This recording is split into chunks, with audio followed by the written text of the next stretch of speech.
You need to give me all the heads up and we'll be like, all of it, you know, all of you on the side. I live here. Yeah. Okay, I live off of Coffin Road, across the road about the church, Broken Ridge State. I live there. So I'm like, oh, you know, all of it. What else? I know we're getting too close to our house. But that's good, right? Right. I'm sure it's a Stonewall area. But I appreciate you looking it up. I know that we had to look it up last year, and I found that we talked about it last night. I found where we got the answer last year. Shield me from this kind of crazy Mr. Clark. I'm good to you. They're irritating me.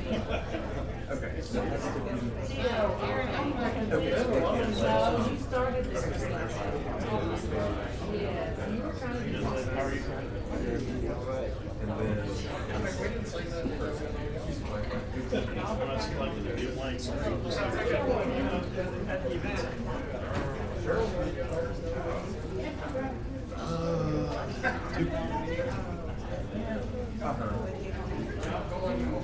So you should be alright. It's only.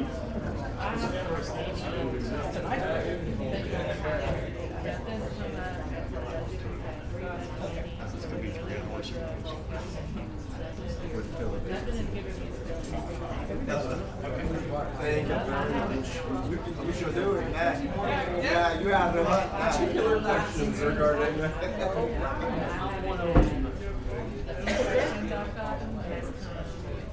Yes.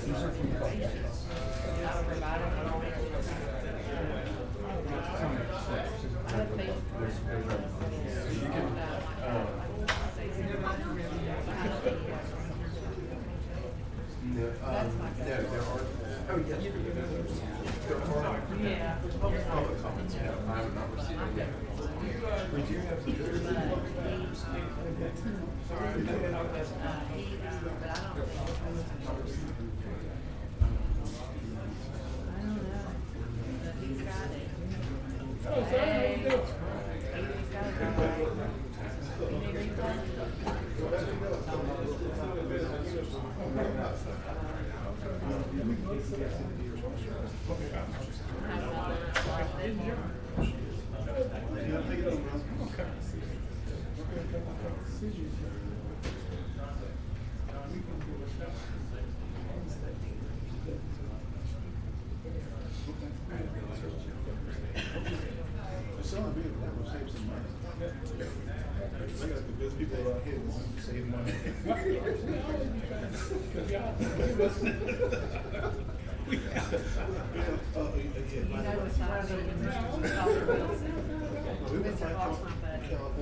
Thank you.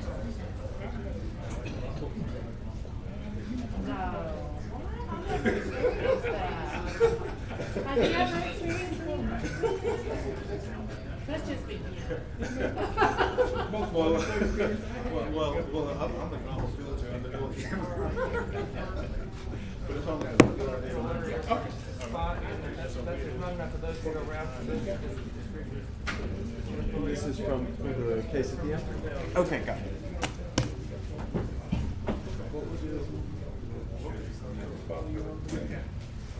And this letter. That depends on who you ask. I feel like I'm in good hands.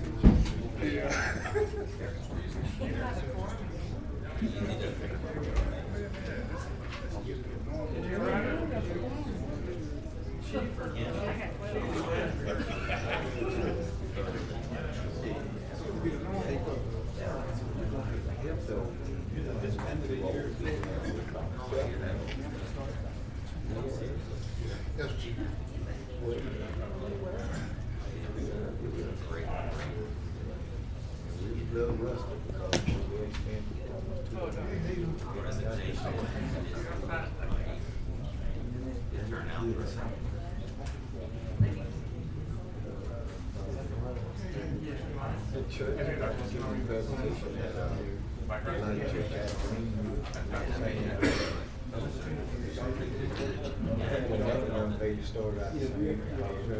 She's in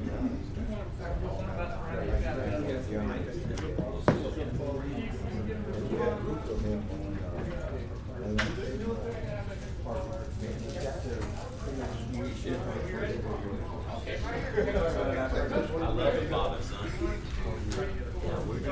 I think we're there. I think we're there, man.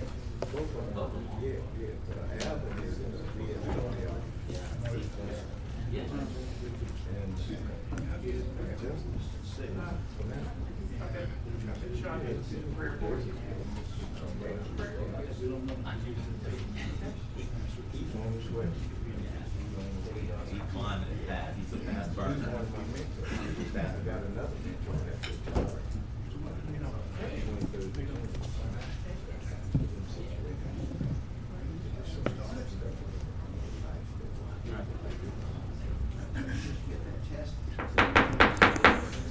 Okay, everybody. It is 3:37 on November 17th. I'd like to call this regular session of the Caddo Parish Commission to order. Mr. Clerk, could we have a roll call, please? Absolutely. Commissioner Hopkins. Here. Commissioner Johnson. Commissioner Jackson. Commissioner Young. Here. Commissioner Burrell. Yeah. Commissioner Jones. Commissioner Gage-Watts. Commissioner Taliaferro. Yes, sir. Commissioner Atkins. Here. Commissioner Chavez. Here, sir. And Commissioner Epperson. Present. And Commissioner Lazarus, I'm sorry, is absent. And that gives you 7 members present. That is a quorum. You have 5 members absent. Thank you, Mr. Clerk. Commissioner Hopkins, would you be kind enough to lead us in invocation? And Commissioner Burrell, would you please lead us in the Pledge of Allegiance? Sure. All stand, please. Please bow with me. Dear Heavenly Father, thank you for this day. Be with us and go with us as we go through this meeting and we go to and from work today. Guide us as we make the decisions that affect the citizens of this parish. Dear Lord, bless those that are in need. Dear Lord, we have a special blessing for our colleague that is home recuperating, and heal him fast and get him back to us. We are thankful for everything you give to us. In this prayer we pray in Jesus Christ's name. Amen. Amen. First responder military, hand brow salute, and all others hand on card. Pledge allegiance to the flag of the United States of America and to the republic for which it stands, one nation, under God, indivisible, with liberty and justice for all. Thank you, Commissioner Hopkins. Thank you, Commissioner Burrell. Mr. Clerk? That brings us to agenda additions where I'm not aware of any today, unless you have any, Mr. President. No, I'm not aware of any either. Great. That'll bring us to citizens' comments, where citizens are asked to fill out a comment card, and comments are limited to 3 minutes. We have received some requests to speak during our during an appeal hearing that we have later today, but at this moment I have not received any requests for citizens' comments unless you have received any directly. I have not, and just to reiterate, we will call on the family members here to discuss the animal control issue at the end of the agenda when that item comes up. Thank you. That will move us along now to the visitors section, where you do have one item today. This is a scheduled visitor from Community Program Protect. Okay, I understand we have someone from Protect here. Come on up, please. Welcome. Could you all please come to the podium and introduce yourself? Well, I am Mike Nolan. I am the Pediatric Trauma Coordinator at Auctioneer LSU here in Shreveport and part of the Protect team. Welcome, Dr. Nolan. I'm Brett Chapman. I'm one of the trauma surgeons here in town at Auctioneer LSU, and I'm the medical director of the program, Protect program. Welcome, Dr. Chapman. Yes. Correct. Welcome. Thank you. What can we do for you all today? So we wanted to come and talk to you all about the Protect program. It's an acronym that stands for Providing Resources and Outreach Tools for Every Child and Teen. This is a hospital-based violence intervention program. We started this, actually we started 2 years ago with 5 people sitting in a room talking about how we were seeing an increase in our pediatric population that were injured with gunfire due to violence or accidental, either way. So we started working towards some way to help that, to decrease that, and mainly to decrease our return injuries. Children that we were seeing, they were coming in and then coming in again later with similar injuries or worse injuries. And then in May, we were actually able to go live with this program. There are other programs similar to us throughout the country. We didn't come up with this idea on our own. We reached out through networking, and we were able to be mentored by a facility in St. Louis, approximately the same size we are, maybe a little larger, but they've been running the hospital violence intervention program since 2008, I think. They've reduced their re-injury rate from 40% to down to almost 4% with their program, and they've helped untold numbers of families. So what the way the program itself works is we're trying to take a public health approach to this gun violence, and it really should be viewed as a public health issue. It's we're seeing it nationwide, but specifically here in Shreveport, in our surrounding communities, we have an issue. So to give an idea of what that looks like, I give 2 scenarios. One, think of a child that comes to our ER, they've never been diagnosed with diabetes, but they come into the ER and their blood sugar is really high, and they get this new diagnosis of diabetes. In the ER, we get their blood sugars down to a safe level, admit them into the hospital. Once they're in the hospital, they have dietitians that come and talk to the child and the family, teach them how to change their diet, lifestyle changes that they can make to keep them from coming back to the hospital with this blood sugar emergency. When it's time to be discharged, the nurse comes in with a big stack of discharge papers that talks about all kinds of different lifestyle changes. We make sure they have an endocrinologist or a pediatrician that they follow up with. We offer them digital medicine where they can receive a glucometer, and they send these readings in, daily, whenever they want to send in. There is a diabetic pharmacy specialist that is in contact with the family as a result of these results they keep sending. There's a dietitian and just an overall diabetic coach. All of this for a child that came to the ER and got a new diagnosis of diabetes.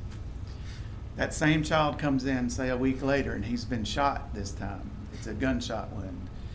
We take care of the wound itself in the ED. We're a pediatric trauma center. That's what we do. We do that as good as anybody in the state, probably the country. That's what we do. We treat the wounds themselves. Generally, they get admitted. They almost always get a follow-up visit scheduled for our trauma or surgery clinic, and maybe a specialized visit somewhere to take care of the actual wound itself. The nurse comes in to give the discharge instructions. There's a detail that goes over how to take care of that physical wound, and then basically try not to get shot again. Go home. These two look totally different, and they should not look different. They should be treated the same.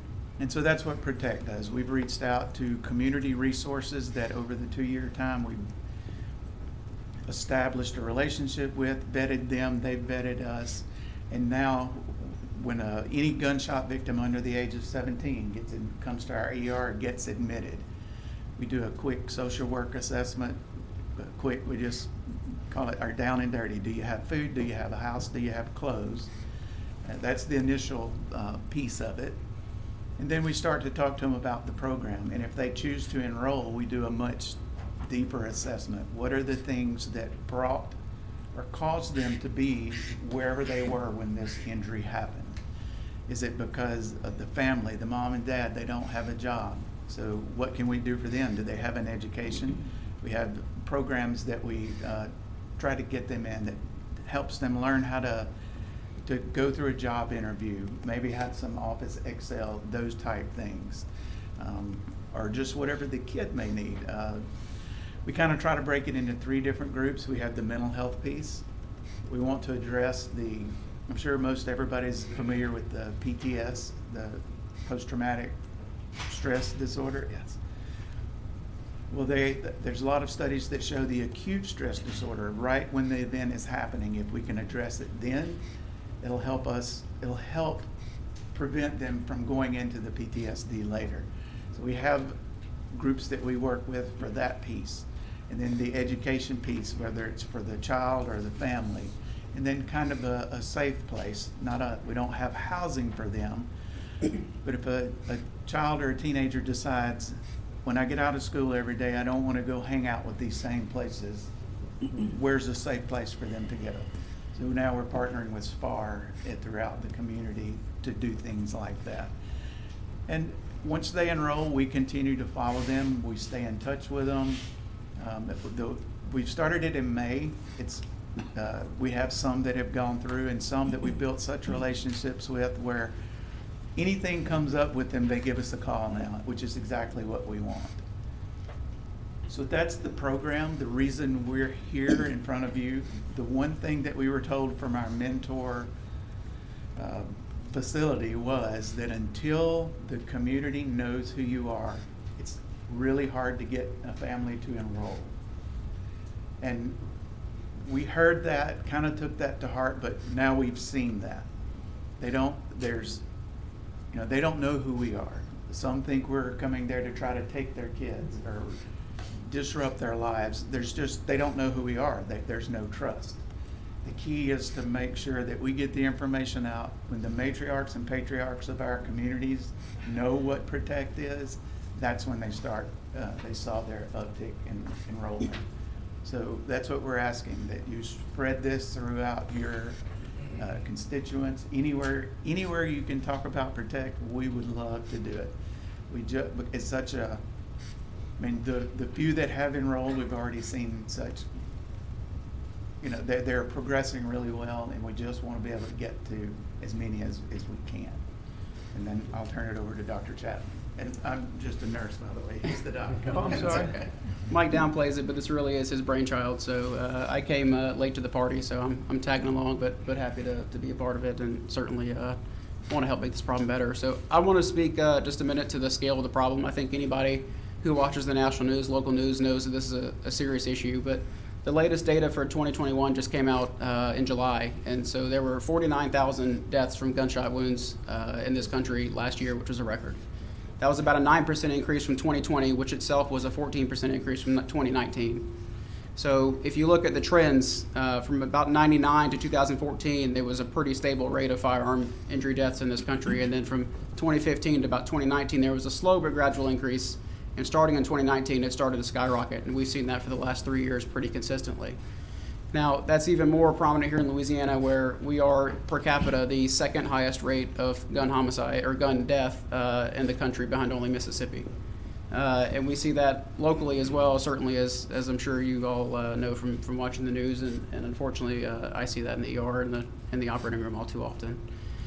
Speaking to the pediatric population specifically, which is what this program is really trying to stem the tide of them coming back with second and third injuries.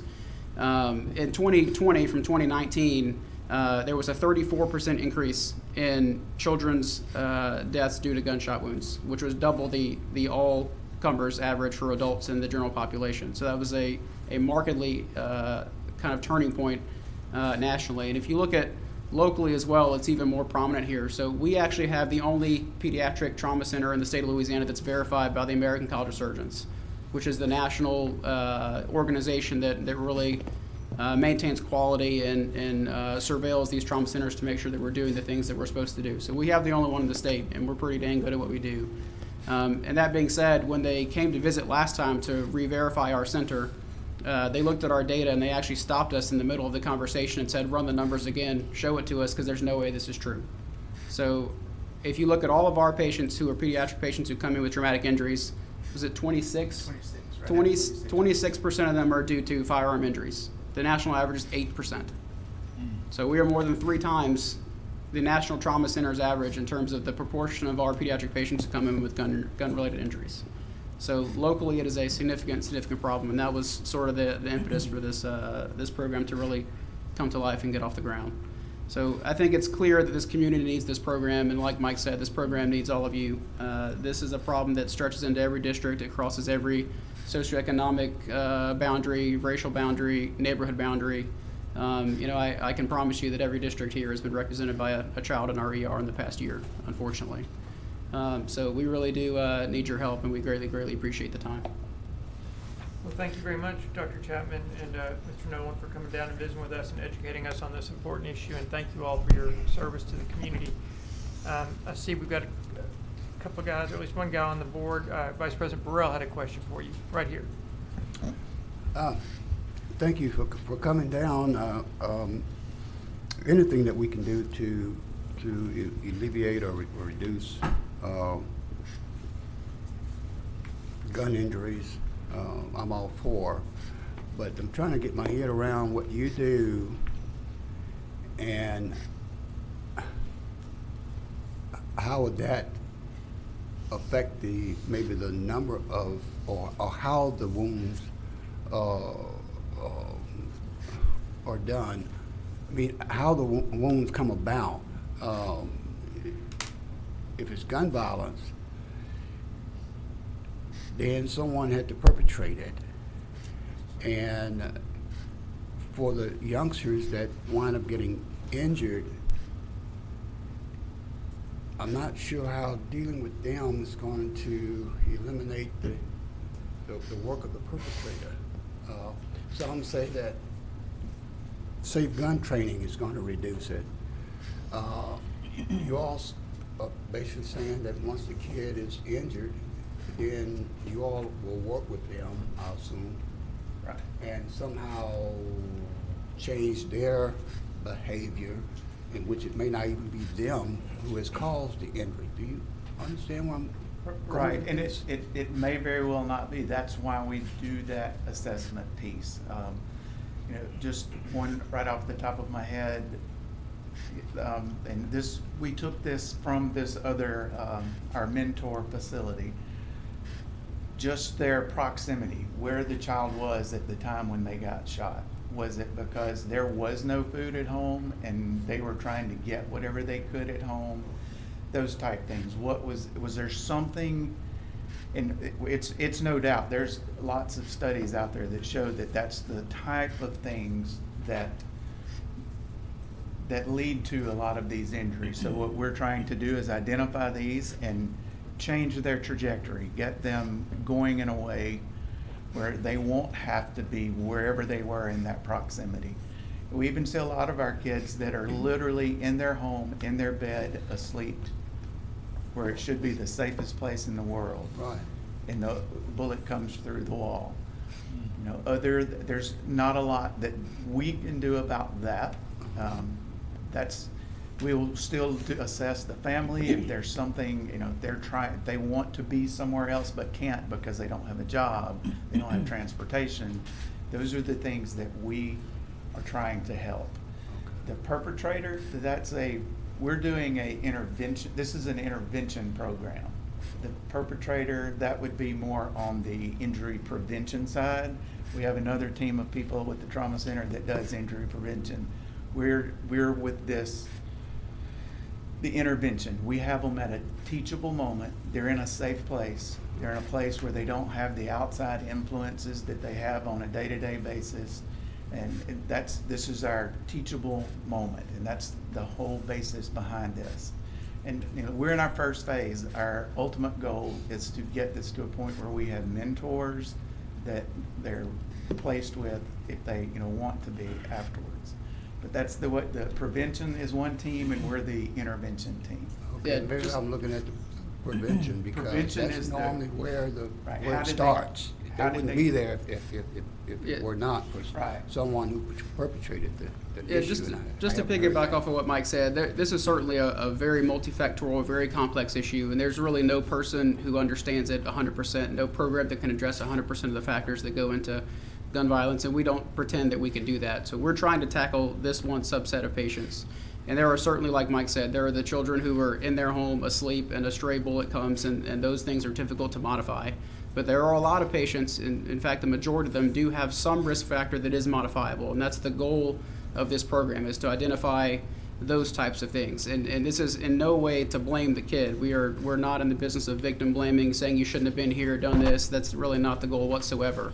The goal was to really just completely assess their living situation, their financial situation, and just do a 360-degree evaluation of the child, the family, and just all of the circumstances, and see, is there something we can do to make this not happen a second time? If you look at the national data in terms of recidivism, which is the return to the trauma center for a second time, it's about 15 or 20%. So a quarter to a fifth of our patients who have come to the trauma center have been there before, whether that's for assaults, stabs, car wrecks, things like that. So unfortunately, trauma is a chronic disease in a lot of these populations that are at risk for having injuries. And our goal is to prevent that. If you look at every medical specialty, if you have high blood pressure, diabetes, you try to treat that on the front end so they don't come back in with heart attacks and strokes and things like that. So this really, our argument is this should not be any different. So there are risk factors in these patient populations that are modifiable, and it may not be something so tangible as giving them a pill, telling them to lose weight, but it may be something to say, let's give them a more secure place to be after school. Let's give them a more secure place to live. Let's give them more resources, more community connections, things of that nature. Well, I applaud you for doing it. Jenny, I'm not clear on it, but at the same time, at least I see you got your heart in it, and that's what's important. Thank you, Mr. President. Thank you, Commissioner Burrell. Commissioner Epperson. I'll yield to whomever that is after me. Commissioner Hopkins. I just got a couple questions. On the 25% at Ochsner's, you say gun related, how many of those are suicide type? Do you have any clue? So it is pretty uncommon in the pediatric patient to have firearm suicide. If you look at the nation, that is certainly a fairly sizable category. And I know a lot of perception is on gun-related deaths and a big portion being suicide, but if you look at those trends that I mentioned in terms of increases from 19 to 20 to 21, the increase in suicide rate from 2019 to 2020 was actually only about 1%, and the increase in homicide at that time period was about 32%. So in this past year, 2020 to 2021, there was a large jump in suicide, so it does kind of ebb and flow. But in terms of the pediatric population, 17 and under, that's actually a pretty uncommon way for them to attempt suicide. So do you all address like tire tool violence, knife violence, machete violence? Is that all part of your group, or is it gun only? So right now it's gun only, and that's simply because we're in our infancy stages and we have it planned out to phases. The ultimate goal is to have any violent injury, be it a fist fight, an assault. There was actually a paper that was written called The Broken Jaw, and it looked at how many kids had come through the ED and into a trauma center at one point with a broken jaw, and then later ended up as a victim of gunshots. So our program is brand new. As it gets bigger, the plan or the hope absolutely is that's actually the next phase, is to open it up to all violent, and then in the last phase to be able to bring in mentors. Okay, thank you. Well, you already have your hands full, I'm sure. Commissioner Epperson, you ready? Nurse Nolan and Dr. Chapman, thank you for coming. I was made aware of this via email that I think your administrative assistant had sent out during your initial rollout. And at a point in time, I reached out and you appeared on my November the 10th telecast. And I got a lot of calls and comments relative to that, so I thought it would be good that you come down here and we could further spread the word. However, this is something I would like to ask each and every one of our commissioners, as well as the people that are listening, to make sure that they get this contact information. Why don't you give your contact information before you leave also, so you can invite them to your neighborhood group, your church group, youth group, anything, your sorority, your fraternities, whatever it is, and we can help them within the stage and fully understand more as to what they are trying to do, because the data is definitely here. It is definitely here. You never turn on the television unless a bunch of shots and a shell casing and a lot of yellow tape, and basically the majority of it is 17 and under. So thank you once again for coming, and if you would, please give your contact information before you go. I will say one more comment if I can too. You know, one of the benefits of this program too is that we are going to prospectively look at all this data that we're collecting. So when these patients and families agree to let us collect those socioeconomic data and then outcomes data, we're going to be able to look at this, you know, in a year or so, look back on what we've done in the past year and say, how can we improve? How can we do better? So this is kind of like a living, breathing program that will improve with time in quality metrics and things like that as well. So the phone number that you can call, it's 318-626-3737. And I'll say it again, it's 318-626-3737.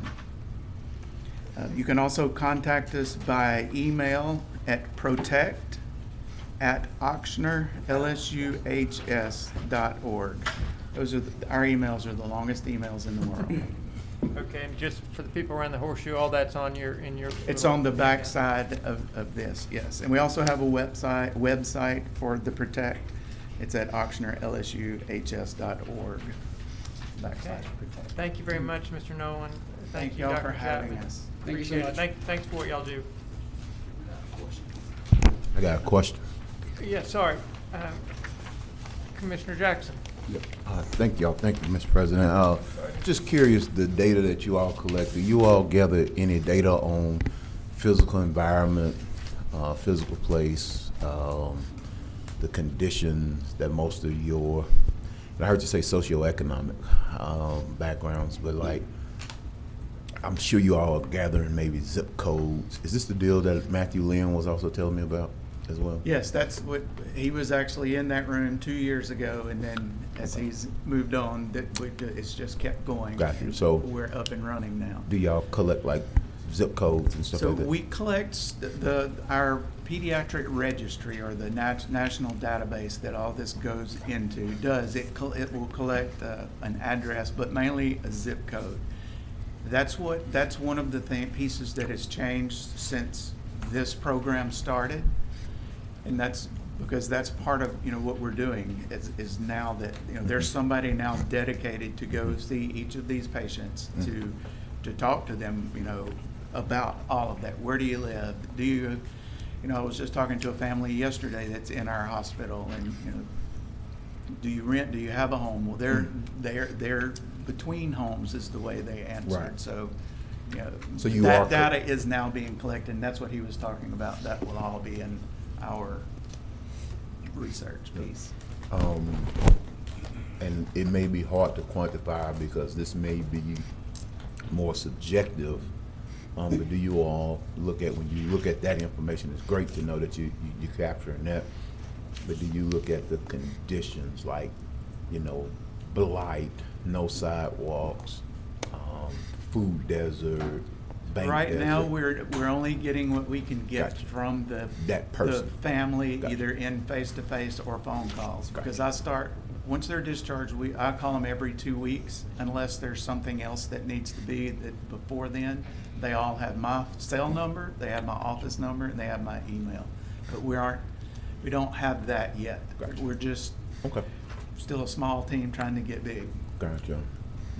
I appreciate your work, and hope to see you expand. I asked about the physical environment because I know we have a juvenile justice task force who's supposed to be assessing physical place, physical environment, which is the housing aspect of it.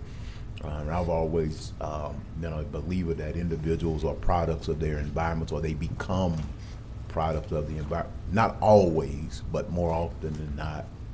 And if a person wakes up in a home that's got lead-based paint, Right. No running water, rats and roaches, and it's the reality, then there's a tendency to act that out. high grass, stuff like that. So I just was curious to know if y'all not necessarily collected, but assess that information. Not to that detail yet. Gotcha. Although, would you be interested in being a Protect champion? Yeah, you know, I Matthew's been trying to recruit me for a while, so very interested. So I'll tell him you got me. Okay. But sign me up. Call those numbers. And Will do. I will, or actually, I'll What? give you a card at some point. If you Yeah, Okay. one more before you, Thank- I'm thank sorry, you, are Mr. you done, President. Commissioner? Thank you. Okay, Commissioner Talaferro? Oh, thank you, Mr. President. I just had one quick question for you. Obviously, well, no, it isn't obvious. What office does the Protect team fall under in the hospital? I mean, is there like a group of 5? Or? Pediatric trauma is what it's under. It's actually, right now, it's a volunteer group.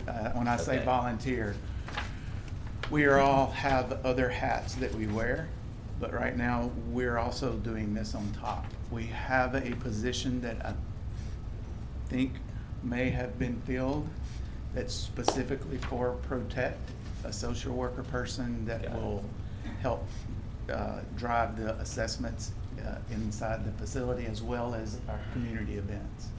But members of your profession, actually the pediatric profession, kind of take turns and take care of, Yeah, it's harvesting the actually, calls and stuff. it's a multidisciplinary. We have the trauma surgeons, you have nurses, Okay. social workers, the OR is represented, the AVP of OR and perioperative services is our administrative. When we run up against a roadblock somewhere, she helps get past that. So it's multidisciplinary. Very good. Thank you, Mr. President. Thank Thank you all for your time. I think we're finally done. Thank you. That's okay. We appreciate the questions. Thank you again.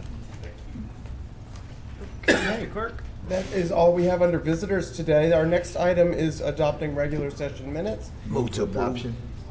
We have a motion by Commissioner Epperson to adopt, a second by Commissioner John Paul Young. Could we vote, please?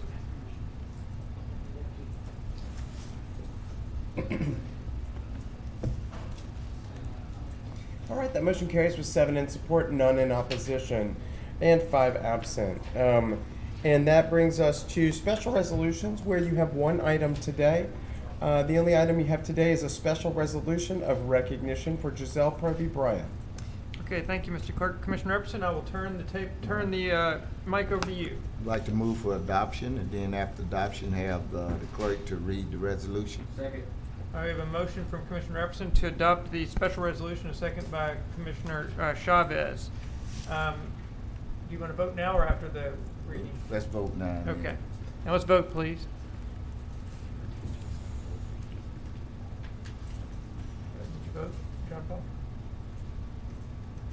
All right, that motion is adopted without opposition. That's 7 in favor and 5 absent. If you would like, I'll go ahead and up read. to the podium, please. As We Ms. all Per- stand. As Ms. Proby Bryant makes her way to the front, I will read the resolution. The resolution of recognition for Ms. Giselle Proby Bryant. Whereas the Caddo Parish Commission desires to acknowledge and commend individuals whose lives and efforts are devoted to helping the citizens of Caddo Parish, and who strive to make a difference in the community, advocating for those who have or who care for others who have developmental disabilities. And whereas such an individual is Ms. Giselle Proby Bryant, immediate past president of the ARC of Caddo Bossier, and who was recently appointed to the ARC of Louisiana's Board of Directors, where she will continue to advocate for people with intellectual and related developmental disabilities and their families to provide support that allows them to live life to their fullest potential. And whereas Ms. Proby Bryant brings over 40 years of experience advocating for the needs of others to her new role with the ARC's State Board and their 21 affiliated chapters and 6,000 members statewide who share the common goal of building unlimited opportunities for people with disabilities.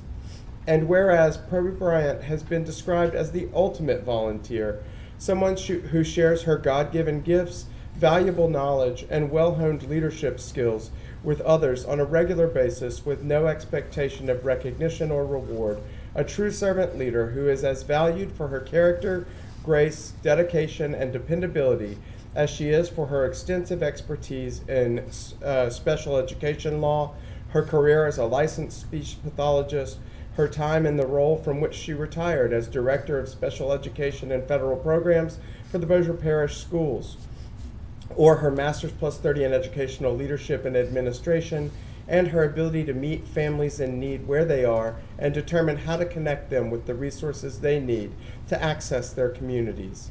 Now therefore be it resolved by the Caddo Parish Commission that it does hereby extend its most heartfelt expressions of commendation and appreciation to Mrs. Giselle Proby Bryant for her untiring efforts on behalf of Caddo Parish's citizens and for the worthy example she sets for our community to emulate, and wishing her much continued success.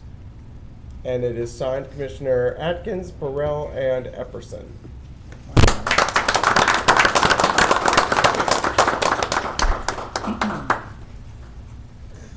Be seated, please. All right, first of all, I'm going to tell each and every one of you up here around the podium, as well as those that are listening, don't even think about asking Miss Proby to serve with you. I found I got her wrapped up. I call her the master teacher, and she's the ultimate volunteer. Basically, everything that we work together on, if I come up with something, I'll always call her and run it by her first. I really appreciate her expertise, her dedication, and her commitment to the organizations that she worked with. Even the ones that you see here, she's involved in a lot of other organizations in the community. And as Robert Stewart used to say, a long-term friend of mine, he say, leadership basically comes from surrounding yourself with people that are smarter than you are. That's what makes good leaders. And this is one individual that's smarter than a lot of the people that she served with, and she makes those leaders and those boards look good. Ms. Bryan. Thank you. God bless. Commissioner Atkins, who serves as president, and of course, a dear, dear friend, one who I hold in high esteem, and to all of you who embody the mission and vision of Caddo Parish, because you serve selflessly. And for that, I appreciate it. This is just really quite a surprise. I do appreciate your time on the agenda and allowing me to be recognized. And Commissioner Epperson really is the leader, and you know he takes really, really his commitment very seriously, and it's indicative of the things that he does around the community. As it relates to the ARC, Caddo Bossier, formerly CBAR, I was touched by the medical people who came today, because many of those gunshot victims, if they don't pass away, become individuals with disabilities, you know, a normal life, and many of us have experienced that in our lives. Children are born normally, and then something happens. It could be just the flu, a pneumonia, or whatever could take the turn in their lives. And this particular organization has been around 68 years. We're looking forward to our 70th year. And I'm pleased to say that your clerk served on our board prior to coming here with us. There is a great need, and so many individuals with disabilities, and those who have served this country in our armed forces know many of our men and women leave and they come back with disabilities. So let's continue to work united so that we can serve this population of individuals who need a lot of service. So we'll be calling on you, and again, thank you so much for honoring me today and recognizing me through this particular resolution. Thank you, Again, Ms. thank Bryant. you. But hold, can't get away yet. We've got a couple of people want to comment. Commissioner Burrell. Thank you, Mr. President. I just wanted to commend Ms. Bryant. We're no strangers to each other. She's been a leader in a lot of different capacities in our area. This award is very well deserved, and many more. But I would also like to send out a shout out to her son, who happened was one of my top BizCap students, that has gone on, I understand, to do great things. Yes. And just tell him that he doesn't get too big in his pants, that he can't come by and say hello when he's in town. I will. God has blessed him. Yes. Thank you, Commissioner Burrell. Seeing no one else on the board, Ms. Bryant, thank you for all you do. You're a wonderful asset to our community. We appreciate all of your efforts, so thank you so much. Thank you so much. And if I could, I had the privilege of serving on a few of those boards with her over the years, and she is as wonderful as she was described. So happy to see you, Giselle. Okay, and that brings us to communiques and committee reports, where our next item is administration response to information requests from commissioners. Okay, Dr. Wilson, do you have anything? No, sir, we don't have anything today. I think most of the items are action items, and we're working on those right now. Okay. And we probably got the bike one done today. Okay, thank you. Do we have any other communiques? I see Commissioner Jackson's on the board. Thank you, Mr. President. Dr. Wilson, Yes, sir. I somehow was not able to attend any of the budget retreats. Wasn't in town when they were scheduled on none of them. Could I get a Zoom meeting with staff to kind of, because I do have some questions, and also I hadn't gotten any feedback, but I did ask for a budget amendment that maybe we can get discussed in. But I would like to have that ready for day of budget presentation, and don't want it to come as a surprise to anybody. I just think that if we have the resources, we should just go ahead and budget for it for next year. So, but I do have some other questions, particularly centered around CCC healthcare. And then there's also a question about the public works, the millage, what's assessed on the inside and outside. So if I could get a budget, it didn't necessarily have to be a retreat, but I could do it via Zoom. I don't have to come down here. That's fine, we'll send you a Zoom. And I can probably tell you ahead of time probably what departments probably need to be available, but I'm sure maybe you and Erica and can probably answer them without pulling in the department head to speak specifically to it. Don't forget Haley. Yeah, Haley. I didn't want to take any department head, so if administration, Yeah. however y'all want to do it. That's So fine. however y'all want to set it up. But I'm good with however y'all want to structure it. I just don't want to be a burden on any department head. Okay. Time. The other thing was I also sent y'all something about the ARPA projects. Yeah, Could y'all I think we're get- researching that. Okay. Yeah, on the, which ones were? Some green, RFPs? the green projects and all this stuff, Right. because I do have a park or a piece of property in an area that I think I discussed with you in North Highlands about doing a community garden. I think I talked to John Paul about it as well. The city owns the lot, but they never maintain it. And so if they just, I think it would be a great place. I don't know if you got a chance to assess it. It kind of backs into a ditch, looks like, but I still think it might be a good area to put a community garden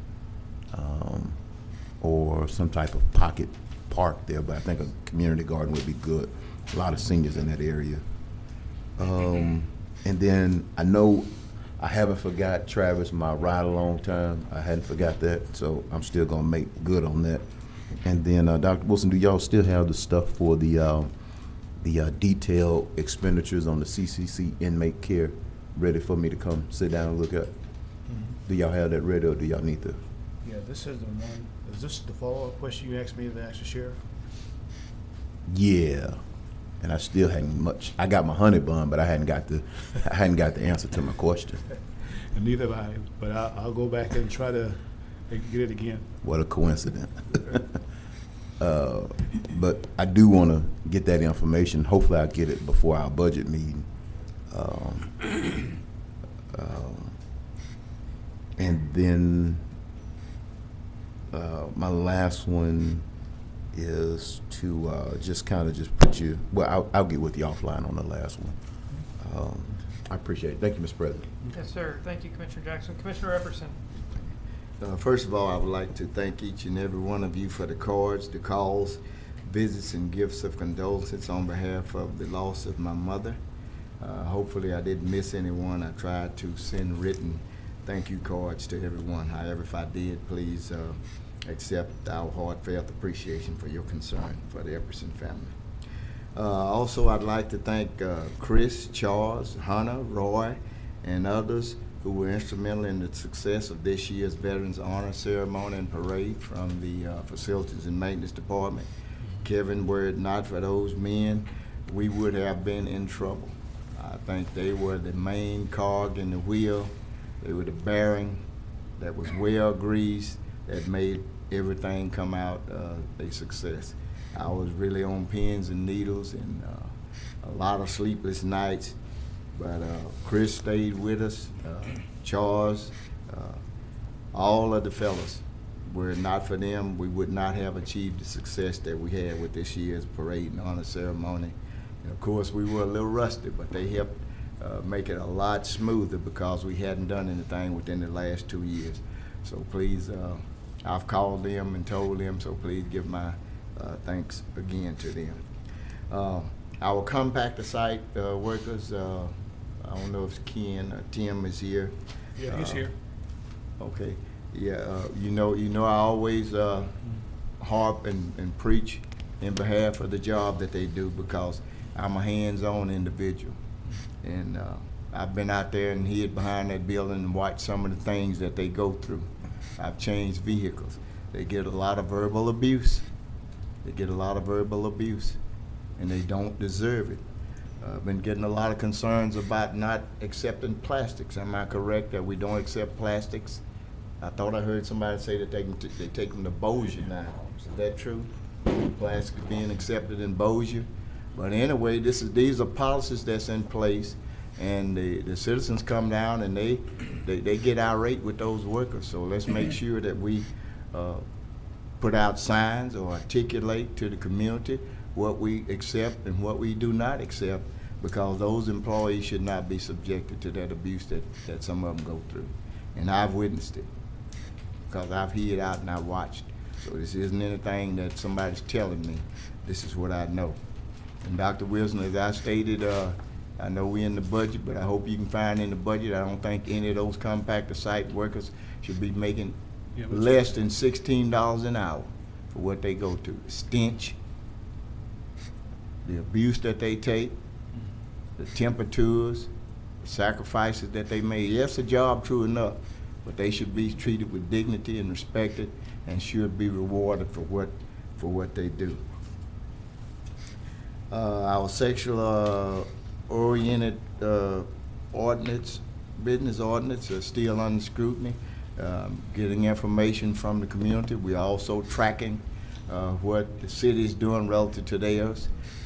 You all probably know that there's a suit in place now, so we're watching that.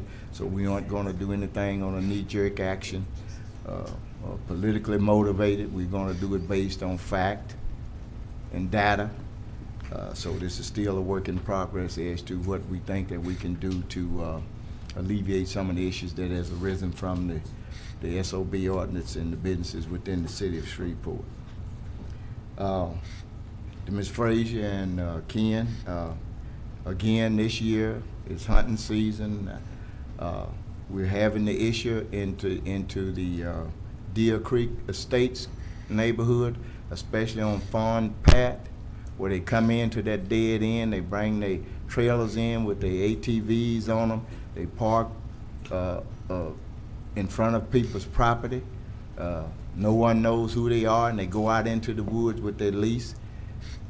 And this is about the third or about the fourth year we've had that issue. And we're trying to do something to be proactive. We're trying to knock down conflict and violence, but this is getting to be a problem. We really need to find out what we can do with that. No problem with people going hunting on a lease, but they need to find another area to access, because Fawn Path is a dead end that neighbors can barely get in and out of themselves. And they maintain the right-of-way, even though it's a right-of-way. But we have no sidewalks in those parish areas, and they maintain the grass from their property right up to the street, and they keep it immaculate. And these people coming out saying that that's a public right. It's true, it's a right of way, but it's just totally disrespectful for them to do that. What if the vehicle caught fire that they left at? But what if an emergency situation arose? The emergency vehicles couldn't even get in there and turn around because of what they're doing. So Ms. Frazier and Mr. Ward, we need to really look at that situation and find out to alleviate that problem, because it's going to lead to something more serious. And we need to be proactive on that. Also, drilling complaints has arisen extensively. They're drilling like hell between Jefferson Page, Pines Road, Greenwood Road, Rice Road, rigs popping up overnight. Noise, trucks coming in and out of those areas, mud in the streets. When it rains, people can slip and slide. We had the problem on the Elysian Fields. Well, we supposedly got with them and told them once they bring all that mud out there with that heavy equipment, they need to have a water truck to hose that down so that slick mud won't be on the highway and could cause accidents. I understand Chuck is on vacation still, right? Okay, I've sent him emails, so I don't know if you have someone second in charge, but I forwarded you an email. So if you got someone that can come out and look at that and see what we can do while Yes, sir. We had Frank and Jennifer went out there today and looked at both of those locations. Okay. And so they're handling up on what we could find today. Okay, and if you would, I know you keep me posted so Yes, I can I sure will. let the people know. Okay, that's all I have, sir. Thank you. Thank you, Commissioner Epperson. Commissioner Jackson, is this the second time? Yes, sir. I left the whole page off. Want to thank Patrick Wesley and his team, and this is communicated from the folks at LSU Health Science Center for helping out Dr. Wilson with their medical school HBCU preview day. We had to respond very quickly to help. We had about, I want to say they had about 40 to 50 students here from across the country participating in their HBCU preview day. These are students that are seeking medical schools, and hopefully they'll choose LSU Med School. And even if they choose med school, maybe they'll get matched and stay here in Shreveport. But we were able to help sponsor some of the activities that they had, and I likened it to the NLEP site selectors tour that we used to do with the site selectors. And so it gives them a chance to showcase our city and our parish and see the things that we have going on. I also want to invite everybody out, commissioners, staff, as well as the public, to the Carl A. Pearson Highway dedication this Sunday, 1 o'clock? 1:30. Carl A. Pearson Highway, 1:30 dedication. Mr. Pearson, Commissioner Pearson, Coach Pearson was a former member of this body representing District 3, and was a true pillar in our community. So it'd be great to see as many faces as possible to help honor a true servant leader for our community. We are hopeful that the city, I thought I also had asked for an update on what's the status of the city getting that done. Do we have a project? September 2023. Okay, are they still on task though? Are they Yes, as far as we know, to do all the repairs under the road. I guess I'm asking, have we asked them, are they still, I remember the last Yeah, they're moving email we forward. got, but have we asked them, are they still, because sometimes projects with change orders and stuff kind of get behind. Okay. So are we, We'll get you an update.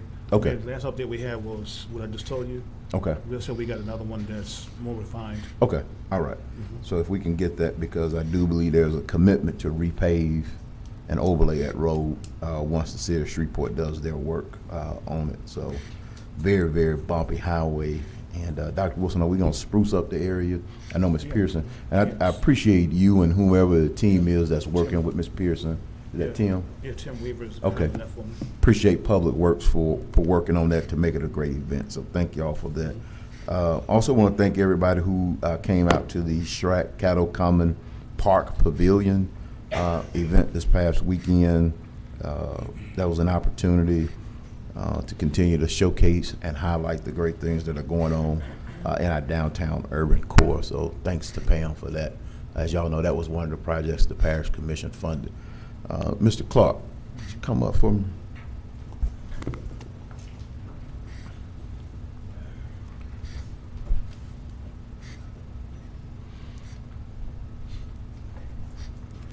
Two Yes, things. sir. How you doing? Two Good. things. The situation on Grimmett Drive.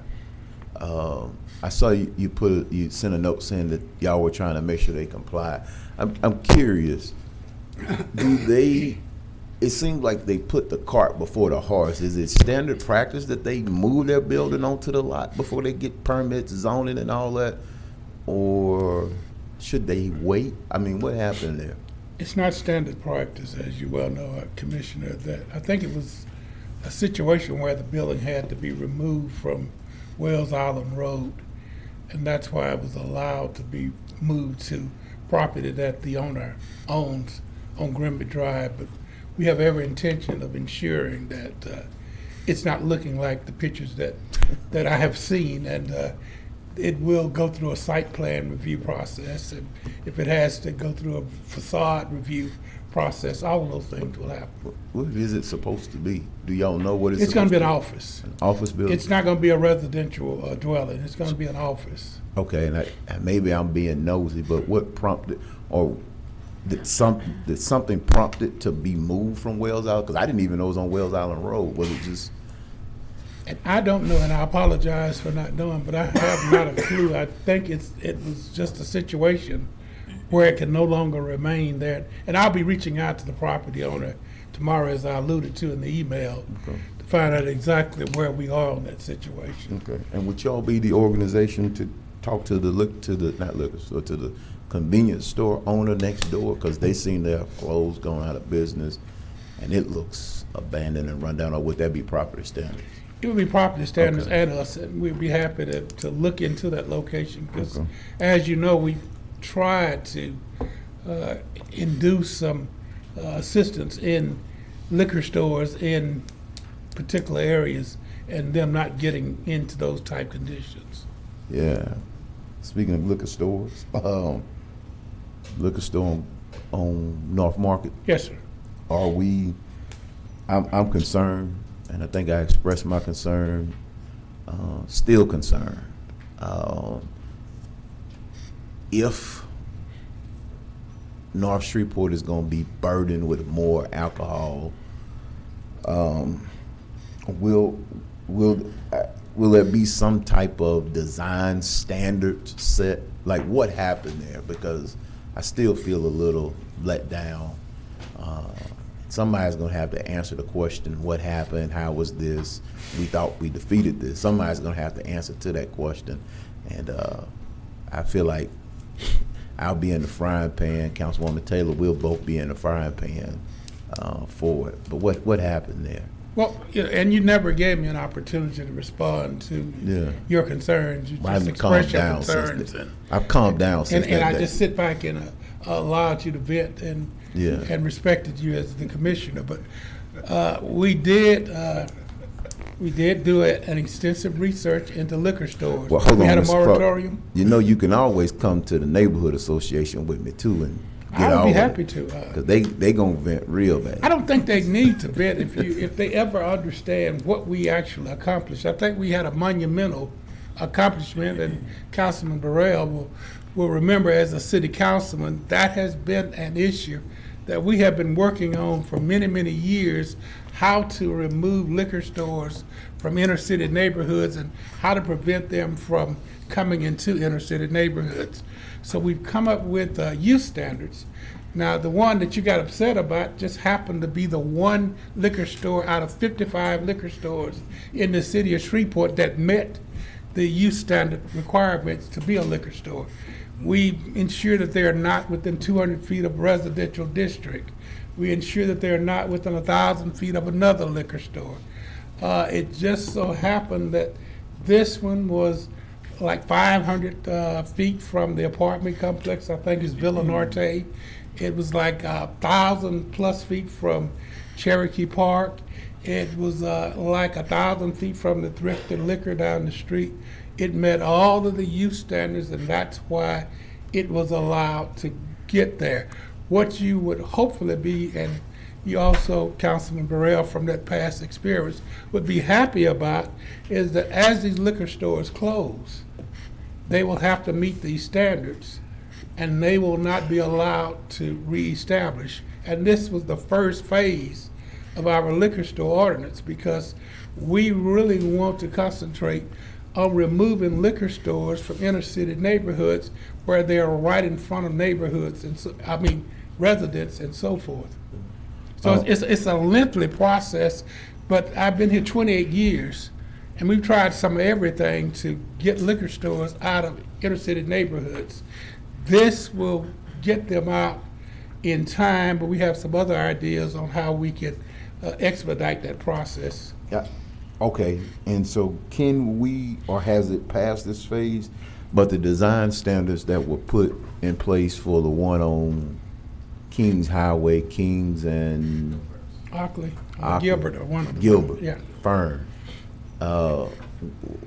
will the same design standards be put in place with regard to facade, how they maintain the parking lot? I mean, I think that if there's any, I guess the word may be recompense or whatever for the, or amelioration for the pain or whatever that the residents have to endure to see that, I think that could be some, if there is any. Or is he just allowed to just go ahead and just? I will ensure that the landscaping meets the landscape ordinance, the parking, it meets all of the parking ordinances. Dumpsters are protected from sight. We will not go as in depth as what happened on the Kings Highway site, because there was a council action that overrode the recommendations of the MPC. But we will definitely make sure that. Can the council put one in place for this one? Sir? Can the council put one in place for this one? There were no appeals or anything that addressed this. This was just a straight approval. They don't have to go through a board or anything. It's just, if you meet all the requirements, it's just a straight approval. But we will continue to monitor, because I understand your sensitivity and Councilwoman Taylor's sensitivity to that site. Because we understand the community sensitivity. And I respect that wholeheartedly. The last, and this is truly my last one, is the neighborhood participation plan. It seems like that was not that didn't happen in this case. What happened there? Educate me on that. They had gone through a neighborhood participation plan meeting in the first process. We did not feel that anything had changed. The applicant had explained to the citizens exactly what he was proposing, and that is the purpose of the neighborhood participation plan meeting. Yes, sir. But I don't want to belabor this, Mr. Chairman, but the citizens at the neighborhood participation plan was emphatically against what he was doing the first time. I would think that a neighborhood participation plan, if something changed, a neighborhood participation plan would be warranted. It just seems like, because the blowback that I'm going to get is, we thought this was settled, Jackson, Taylor, what happened, and how come there was no, I thought the neighborhood participation plan was to get that neighborhood at least to know what was going on. And in this case, the first time it came up, it was defeated, and then it comes back again. I just think is that something that we would have to spell out in concrete to do?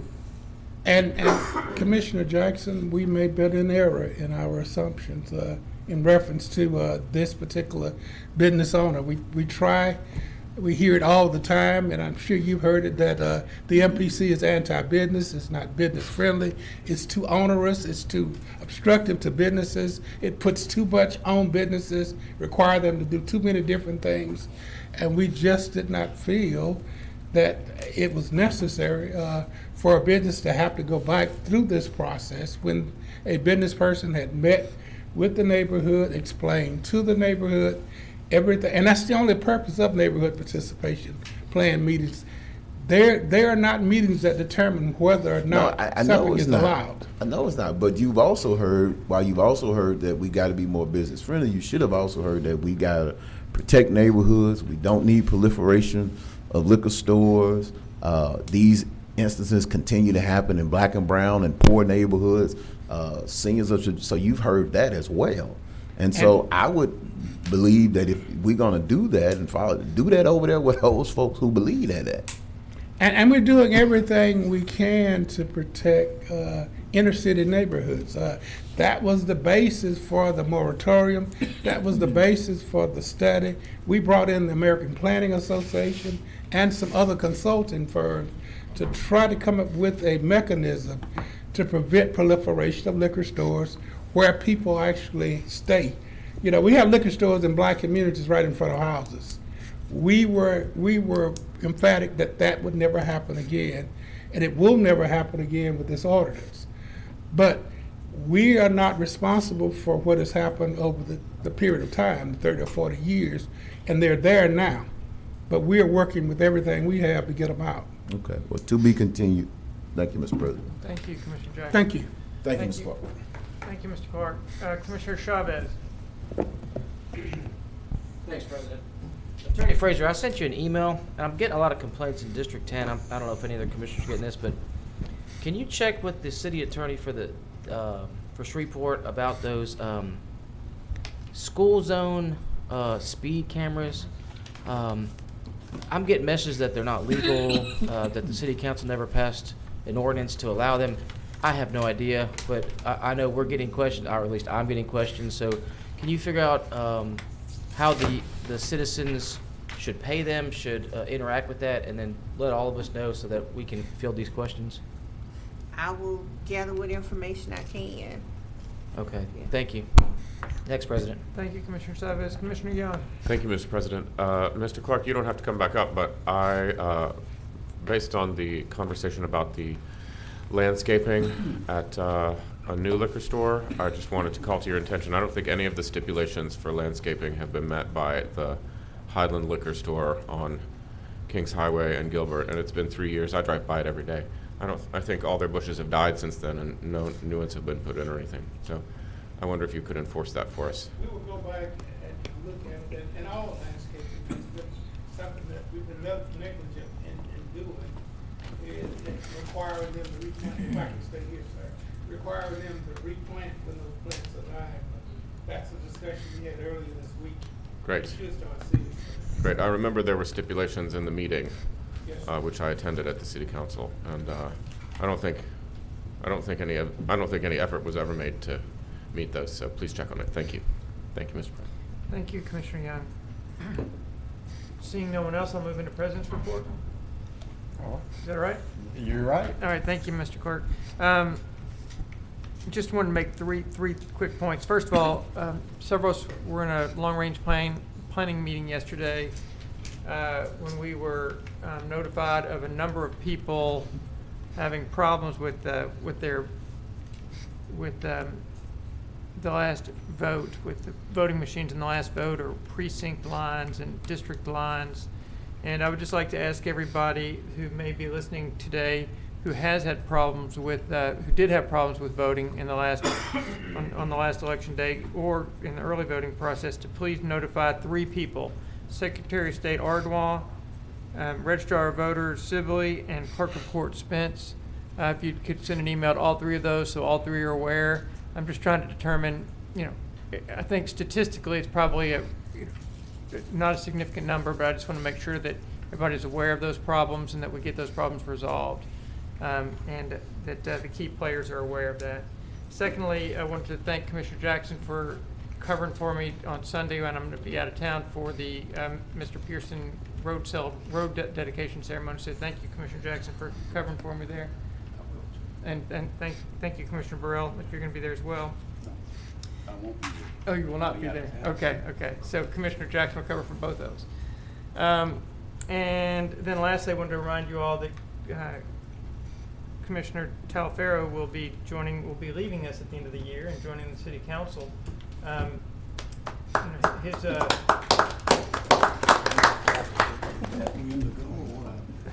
think his last day allowed will be December 31.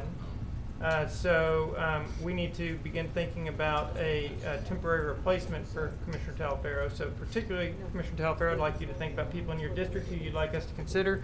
And if other people know people in District 8 that would be good substitutes, let us, please float those numbers those names to me and Commissioner Burrell, and we'll tabulate. One question, one. And the clerk. Yeah, one caveat is that this is a redistricting year, so they don't really have to be in that district. It's just a food for thought, is that correct?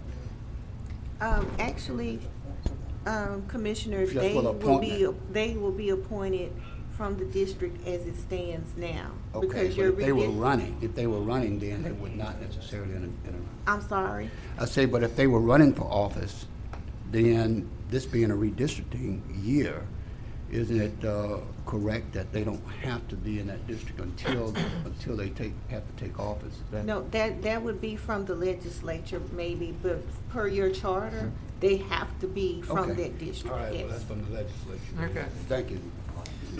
Commissioner, you're not in the legislature anymore. Well, I know that was a caveat there. I didn't know whether it applied to the parish. Okay, thank you, Commissioner. All right, let's see, that's it for me.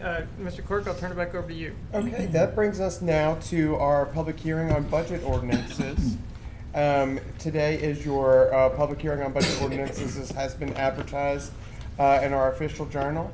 If you have one of these books handy, I know these were distributed, but this is probably the quickest way to flip through by ordinance if you like. But we are open, the floor is open for comments.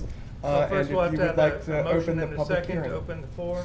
Do we have a motion and a So second moved, to go into public comments? We have a motion by Commissioner Burrell, a second by Commissioner Young. All right, all in favor, please vote. What we voting on? Just to. This is to go into the public hearing for the discussion of operating and capital improvement budgets. Okay. Okay, that motion carries with 8 in support, none in opposition, and at this time, it'd be appropriate if you were to ask if anyone is here to speak in favor or against any of these proposed ordinances. Yes, the public hearing is now in session. If there's anyone in the audience who would like to come forward to speak either for or against any items in the proposed Caddo Parish operating and capital improvements budget for 2023, please step forward. Seeing no one, the public hearing is now closed. And we move on. Move on to the next Oh, item. sorry, Mr. Clerk, let me just mention, I want everybody to know that may be listening, the fact that we quickly opened and closed the public hearing implies that, it may imply that we haven't given serious consideration to this budget. We have given the budget serious consideration. We commissioners have participated in numerous budget retreats and budget discussions. This is just kind of a final process, a formal process to allow anyone who would like to, from the constituents that would like to comment on the budget to have an opportunity to do that. So I didn't want it to appear that we were not putting proper emphasis on the budget. Okay, Mr. Clerk. All right. And then that brings us now to our next sections of public hearings where we have nothing scheduled today. So we'll move through hearings on zoning ordinances and cases and hearings on ordinances. We also, obviously, if we have nothing to publicly be heard on those, we also have nothing to adopt for final passage on those either. Nor do we have any items for introduction under zoning ordinances. And that then brings us to ordinances for introduction by title, where we and I'm sorry, these ordinances actually are zoning ordinances, but they find themselves under the typical ordinance section. There is no need to correct that on your agenda, but it is just a clerical mistake.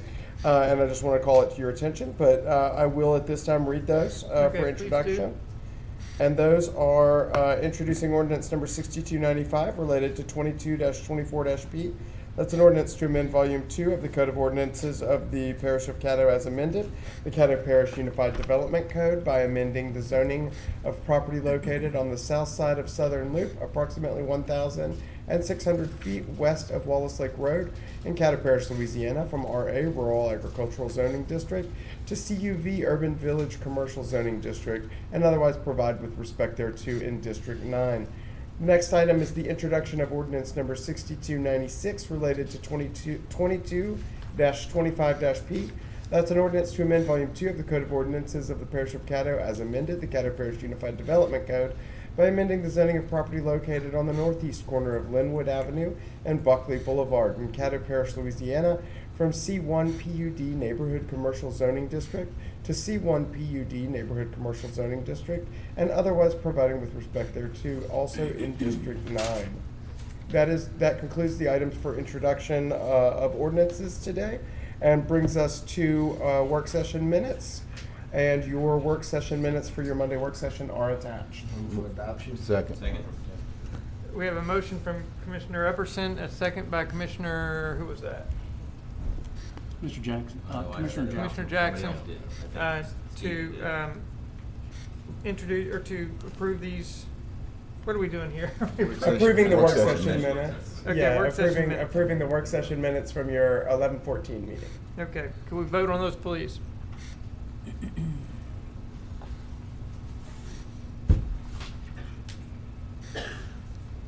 All right, and that motion carries with 8 in support, none in opposition, and 4 absent.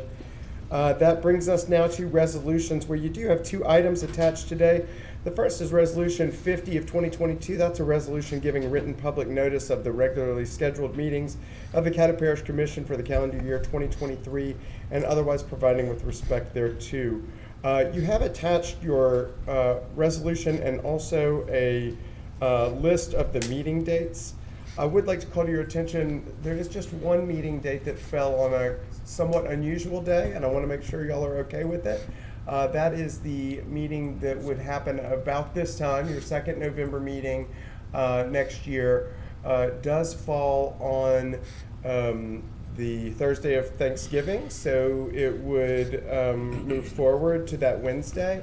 And that is something of an unusual time to have that meeting, so just wanted to call that to your attention. Otherwise, you'll see there are a number of holidays. We follow our standard format, and they are mostly accommodated just fine. There shouldn't be any major scheduling problems. This has been laid out in comparison with the city's schedule as well, so we verified all the dates. Commissioner Jackson's on the board, and then Commissioner Epperson, I think, is wanting to be on the board. Oh, Commissioner Epperson got, mine won't come up for some reason. I'll defer to Commissioner. Somebody else just mentioned that on a different attachment. I don't know if we're having some type of problem on the network, but are you able to open other attachments? Cause yeah, the work session minutes would not open.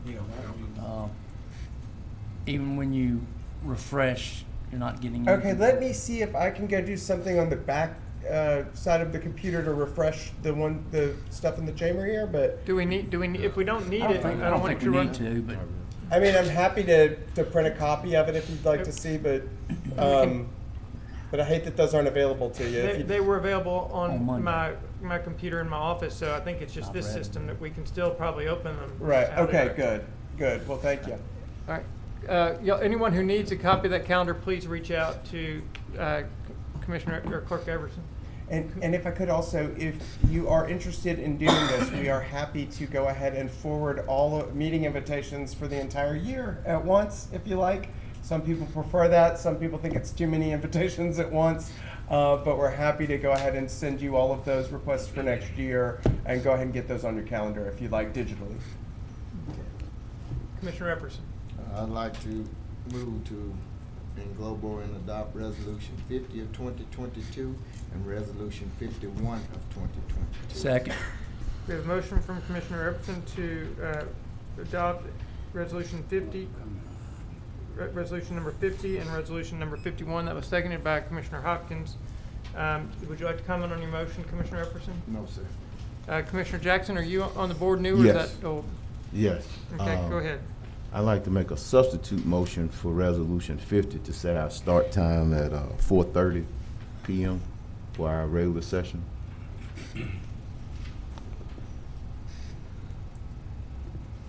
I'm sorry, seeing no second to that. We have a second from Commissioner Young. So Commissioner Jackson, you're saying that all the commission meetings would start at 4:30 instead of 3:30?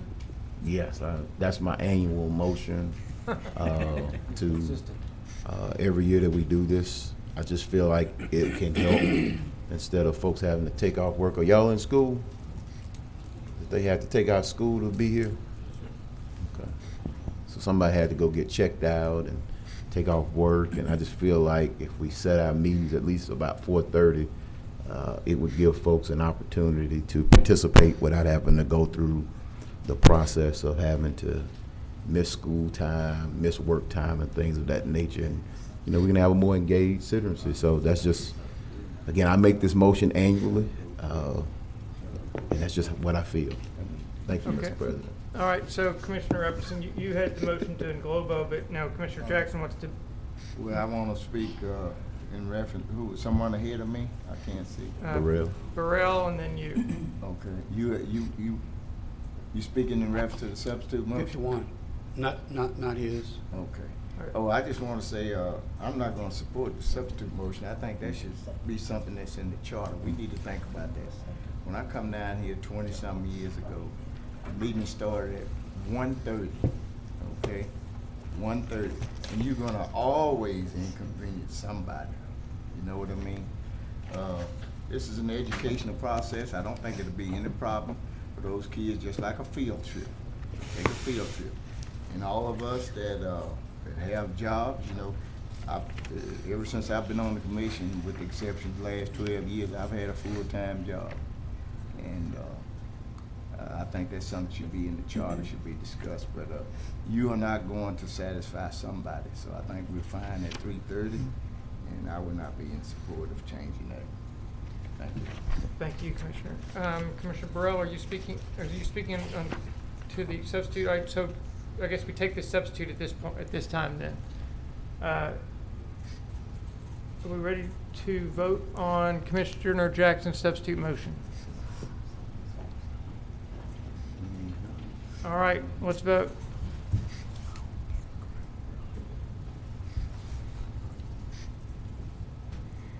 All right, and that motion fails with 3 in support and 5 in opposition. I believe I'm reading that correct. It's a little hard to see. Can somebody? Yeah, that's right. I picked up one from last 5 in year. opposition and 4 absent. Okay, so that, now we come back into the first. Thank you for your proposal, Commissioner Jackson. Now we come back to Commissioner Epperson's original motion, and I think Commissioner Burrell, you had something to say to this original motion. I did on Resolution 51. Go ahead. As I stated on Monday, this resolution is very, very important in terms of bringing passenger rail to this area. I believe we passed a resolution according to the attorney that we needed one, but I understand also that we need a letter to accommodate it unless the resolution is going to be It is there. It's what's there. needed. And that will go to Secretary Buttigieg, who is a vital part in determining whether or not we will have passenger rail.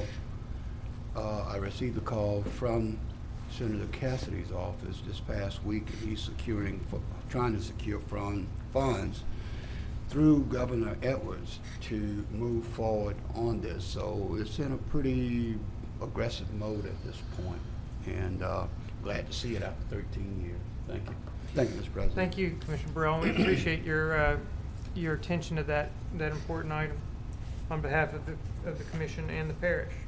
All right, so we're ready to vote now on Commissioner Epperson's motion to englobo Resolution 50 and 51 and pass, englobo and pass.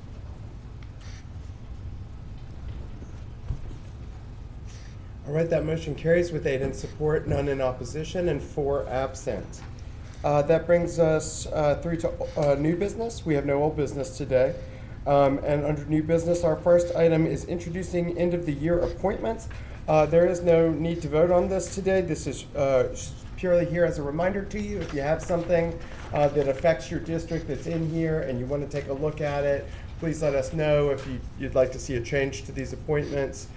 These are the appointments that are scheduled to be determined at your next regular session. So, moving forward, the next item is to approve Commission. Sorry, Mr. Clerk. Commissioner Mr. Clerk, would you send me contact information on Susan Tupperville, Fire District 3, please? I will. Via email. Thank you. That's all I have. And- Commissioner Jackson. Yes, where is fire district number 6? Isn't that on, I always get, it's on Linwood, isn't it?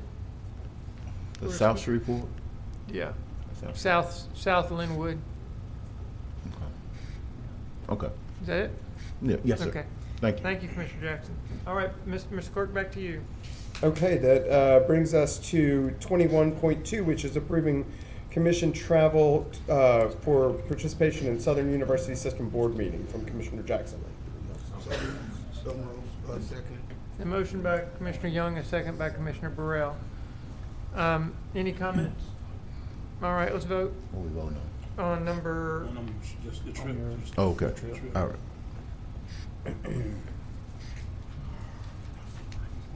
All right, that motion carries with 8 in support, none in opposition, and 4 absent. And that brings us to communication committee reports, second round. anybody for communique, second round? Commissioner Epperson? Just want to thank Facilities and Maintenance for lighting up the courthouse green. And I don't know if you've already changed it or not, but if so, we were asking that it remain so until Thanksgiving. Thank you. Thank you, Commissioner Epperson. Commissioner Jackson? Yes, thank you, Mr. President. Attorney Frazier, Yes. can you enlighten us on what constitutes a public meeting per Louisiana public meetings laws? It's a meeting of this body where you have a quorum present. Quorum present. So me meeting with Dr. Wilson to discuss issues of the parish, does that constitute a public meeting? No, not if there's a quorum. If there's No, not. me a and quorum. Dr. Wilson and myself? No. And Erica? No. And whomever? Okay. Thank you, Mr. President. Okay, thank you, Commissioner Jackson. Okay, Mr. Clerk? All right, that brings us to citizens' comments for late arrivals. I've not received any requests for citizens' comments at this point, so if there are none, we can move forward to Caddo Animal Service Board Appeal. Okay. Okay. Let's engage with that. Ms. Bell family, I'm sorry that you all had to wait so long.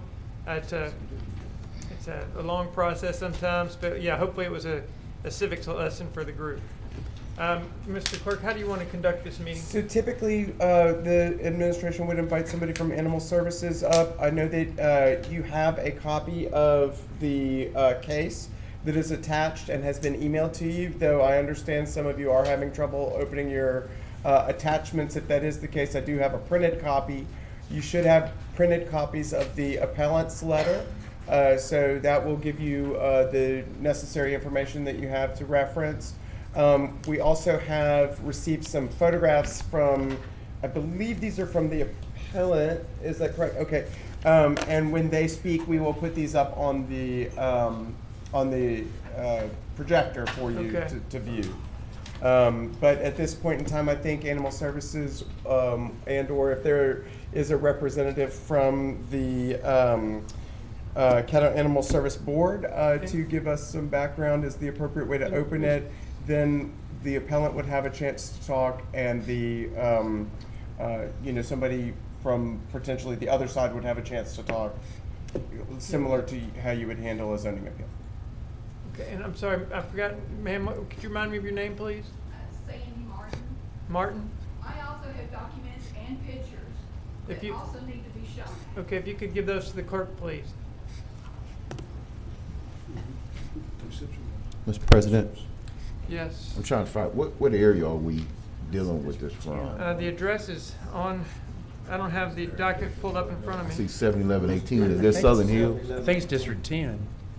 It is 71118. Okay. Gooseberry Hill. Okay. Is it yours, Mr.? District 10.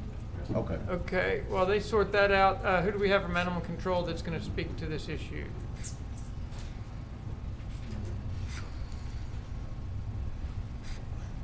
All right, thank How y'all doing today? you. Good, how are you, Travis? All right, so when we have certain instances of, dog bites, animal attacks, things of that nature, if we review the case and we feel that that dog may be a hazard to the community, we will present it to the board and they decide on My decision is just to put the case in front of them, let them speak to the people. I don't speak to them. I don't have a, I don't feel any kind of way about it.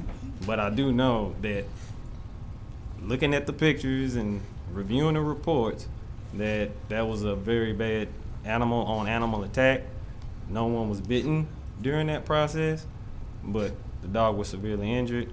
It went through the board. They upheld my decision that the dog be dangerous. Since I've been back 4.5 years, anytime a dog is deemed dangerous, that animal is spayed or neutered. I'm not sure if that's the biggest issue. I don't think that he doesn't understand that the dog needs to be confined, it can't run loose and things of that nature. I think the spaying and neutering is probably the issue. But you have you have both animal owners here that can speak to it. Okay. Mm-hmm. All right, thank you. Thank you, Mr. Clark, or Travis.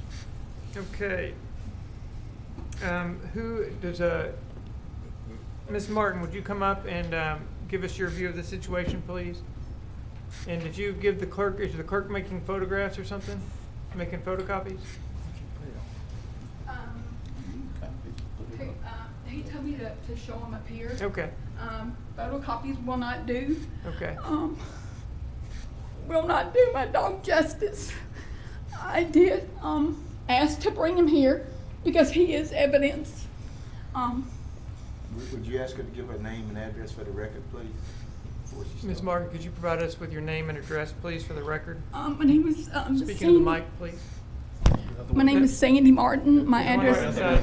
Sorry, right there. There you are. This one? Yeah, that one. Sandy Martin. My name is Sandy Martin, and my address is 1111 Japonica Lane, Shreveport, 71118. Okay, thank you. Now, share with us your thoughts on the incident.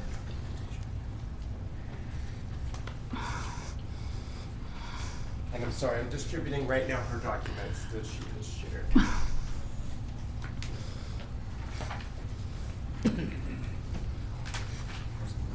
I guess I'm confused on when you're saying share my thoughts. Do you want to know what happened? Yes. My dog was viciously attacked on October 31st. A week prior to that, the other dog had knocked, I have a privacy fence, had knocked a couple of the panels down and came in my yard. My 80-year-old mother lives with me. I also raise my 2 grandchildren. They're 8 and 9. They're out in the yard. My mother grabbed my dog and ran in. Now my dog is, he's 6 years old. He is a Shih Tzu mix. He is 11 to 12 pounds. My mother grabbed him and they all ran inside. So my mother called me at work and said the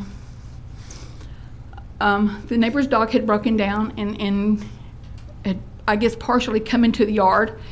The owner had come to get the dog. This is, 150, 160 pound Rottweiler.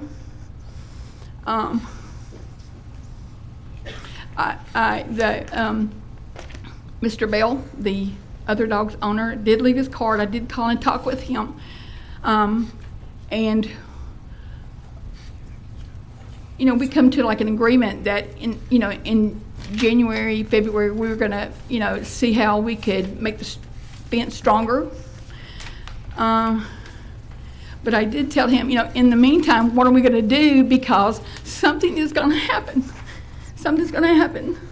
And he told me, he said, I will, every time I take my dog out, I will be with him, or I will put him on a runner.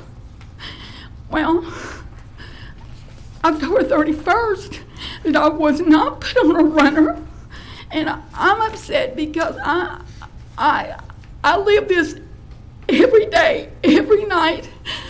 Not only, I did take my dog out to use the bathroom before we go to bed. We did some parties. I took the kids to a party. We came home, took my dog out. We're on the patio. I let my dog walk off a little bit. We have a trampoline in our backyard. We have a pool in our backyard. So the dog was by the trampoline. I was probably in between the patio and the trampoline when my kids came out. They were on the patio. I had turned around and told them, this is about 8:30, 8:40-ish. I turned around and tell the kids to get back in to get ready to go to bed when I heard a crack, and then my dog started screaming. I ran to my dog. I was probably midway of my yard. I ran to the trampoline, and the dog had come through and had grabbed my dog, and he was violently shaking him. He threw the dog, and then he ran at me. He came to me with his teeth showing, growling at me. I was so frozen. I didn't know what to do. All I could think of was, is he going to get me or is he going to get my dog again? And about that time, I feed a couple of stray cats. Well, the cats jumped up and the dog took off after the cats. That's when I bent down to pick my dog up, and he was so traumatized that he had bitten me. This one's finally healing. So my dog had bitten me. He was just, he was just, I mean, you could tell he was just confused. So I kind of like pushed him in the house. I was screaming, crying, yelling. No one came to help. My kids are on the patio. They're witnessing all of this. When I finally got my dog in, no one still came. No one come to help me. I had to call Mr. Bell on the phone to say, come and get your dog. He has just attacked my dog. All I could do is, my granddaughter, she's 8, she was FaceTiming my son, screaming and crying because they too had witnessed this. So they were screaming at my son to come help. My son lives a couple blocks away. So when he came, all I could think about was getting my dog to the emergency room because he was bleeding. He was had shallow breathing, so we had called the emergency room and told them that we were coming. So I didn't call the police or anything at that point because I was just trying to get my dog some help. So we get to the emergency room, and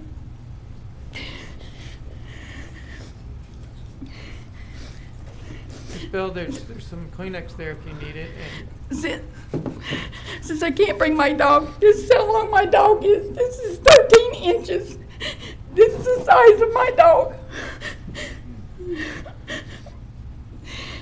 These right here are the 2 cuts, 2 lacerations he had on him, a 3x3.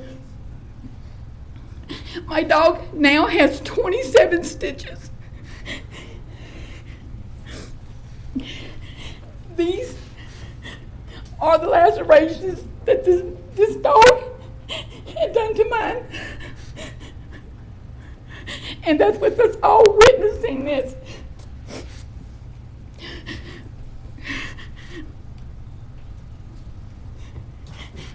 So the emergency room doctor is telling me, and he's x-raying him. He came back and he said, we just thought he would need some stitches. But he came back and said, your dog was violently shaken so hard that it ruptured the lining of a sac that separates the dog's organs from like his thorax area. He said the hole is an 8 by 8 by 8 centimeters. He said the hole is large enough for me to stick my hand in because his organs are protruding through the hole. Now this is an 8 by 8. This is an 8 by 8 by 8 centimeter laceration that this dog has put in my dog. So they had to go in there, and this is the stitches. My dog has a 5-inch stitch, 5 inches of stitches on one side. This is just on one side.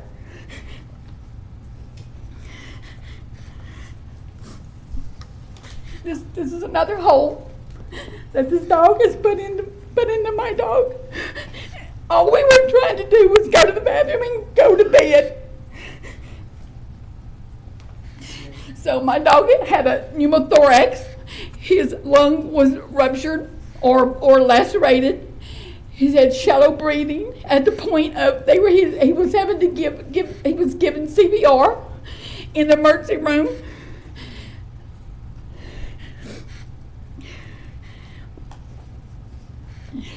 This is my dog. This is the side of him that wasn't bitten, but he was violently shaken, where they had to go in there and open him up to sew his lining back to keep his organs where they're supposed to be.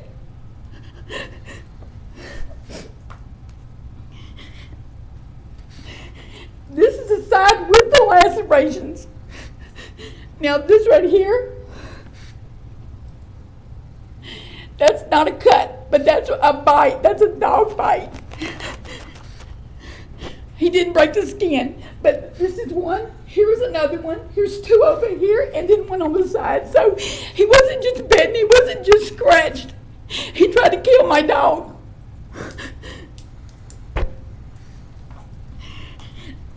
So not only so the emergency room, just the emergency room doctor was $2,500. So they require payment in full. So I had to go deplete my savings to save my dog. And my question was, do I save my dog? Or do I let him go? But then again, does my dog deserve to die because he just wanted to go to the bathroom?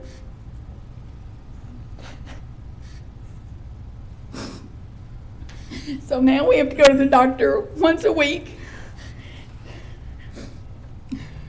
And as you can tell on these pictures, he does have 2 drain ports. He has 2 drain ports to stop any infection, and they drain blood all the time. So we got back to the vet,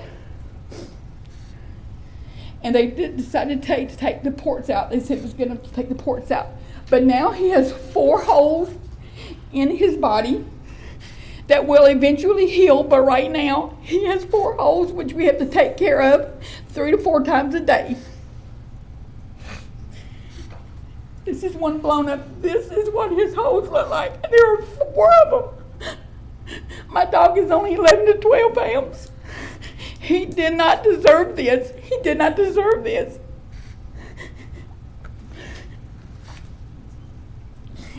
My bills now are at $2,900. I do own my home, and it's tax time. So I have to take a loan out to pay my taxes because I chose to let my dog live.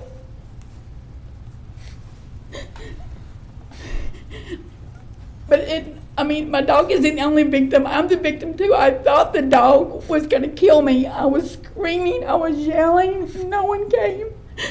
No one came to help. I had to call him to say, "Come get your dog."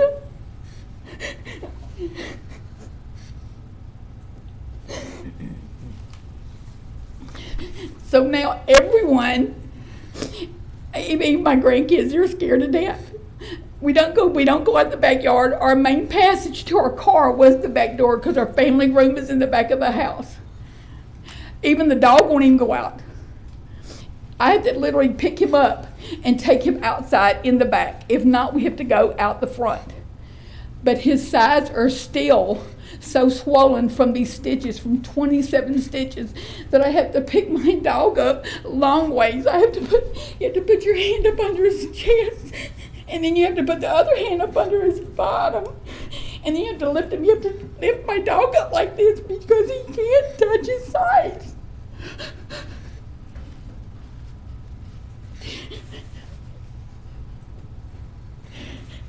And I don't want that dog killed.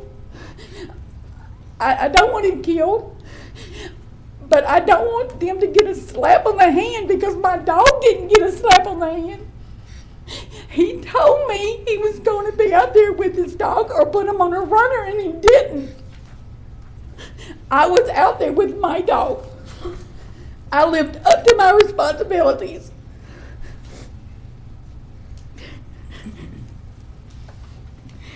It just, the bills just keep coming and coming now, but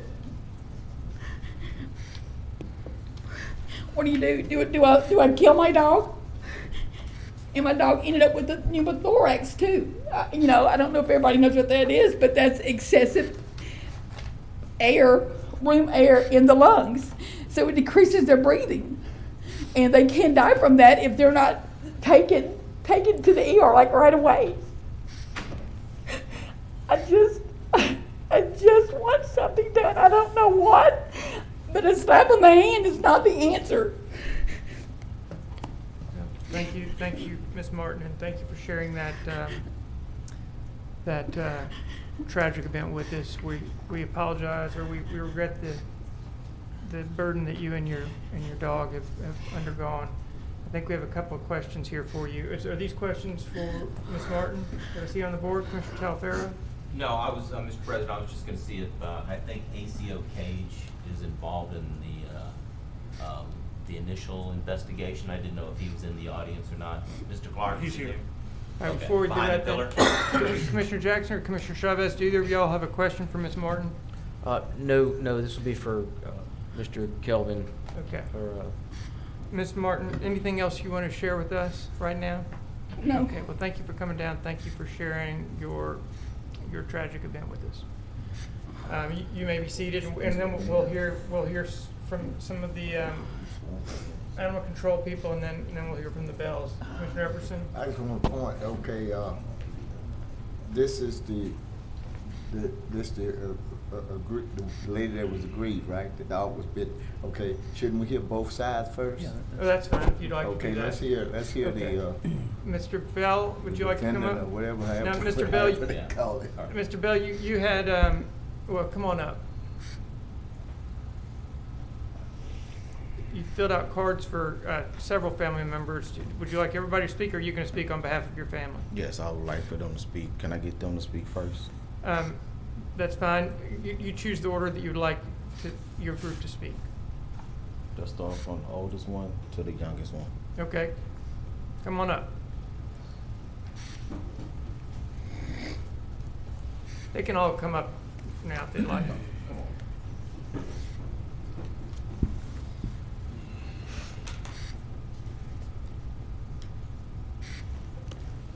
Welcome, young Mr. Bell. Please give us your name and tell us what's on your mind. My name is Christian Bell. Christian Bell. Yes, sir. On October 22nd, me and my mom was just coming home from the store. We came up from Kroger's, and we took my dog outside. And while I was outside, me and my mom, we came in the house, and everything was fine. And the dog, he was barking and stuff, barking. I went outside, I checked. He was barking. We have some neighbors that have dogs on the right side of our house, so he's barking at those neighbors. And me and my mom, we took him back in the house, and we looked on the camera, and we seen their dog in our yard. And when we looked on the camera, we was like, okay, so their dog's in our yard. So I looked from where the dog was coming from, and I looked in the back gate, and the gate was like broken. When we was looking on the camera, my dog, he hasn't been back there. I don't know how the gate was broken. I guess it's broken before, but the dog came in our yard, and me and my mom, we went outside to go see what the dog was doing, and we tried to lure the dog back to her yard, which we did, and that all happened after we took our dog in the house, back in the cage. Okay, so you're saying that the Shih Tzu is in y'all's yard. You saw that on the camera, and then the Shih Tzu went back into her yard. That's your testimony. Okay. Anything else you'd like to share? No, sir, not right All now. right, thank you for coming down. The next bill. Please introduce yourself and share what's on your mind. My name is Skylar Bell. Skylar. Pull the And- mic You can to move you, that baby. mic to you. Pull that mic down till you want. There you go. Get closer. Skylar Bell. All right, go ahead. Okay, so before all of this happened, I think she knew that we had a dog because I had let the dog out and I was watching him, and I saw him in the back where she lived, right? So, and I had heard her dog bark and my dog barking, and I heard her calling her dog, and I'm telling my dog to come back, and I mean, yeah, that was technically it. But like, I really miss my dog. I really do. And my birthday coming up next Friday, and I would really like to see my dog. I really want him back. And like, ever since COVID started, I had anxiety. Like, it was really bad because we like stayed in the house and like we couldn't go anywhere. And it was hard, and having my dog there it comforted me a lot and it helped me. And now I'm in high school. I've been doing well with all the stuff that has been going on in my family and other stuff like school and work. It was just really there. Thank you very much. Anything else to share? No, sir.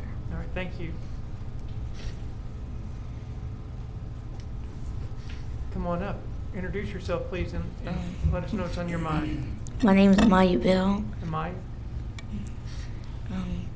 I just want my dog back. Like, I don't have anything else to really say besides that he is a really good dog. He hasn't really been anybody besides, like, but other than that, I just really want him back. Okay, thank you for sharing. And last but not least,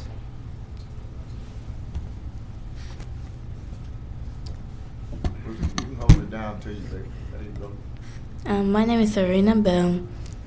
It's pretty lonely without my dog because, like, he always barking, so I just feel like I'm protected when I'm around him. And he's actually nice. He doesn't really do nothing bad to us. He just likes to play a lot.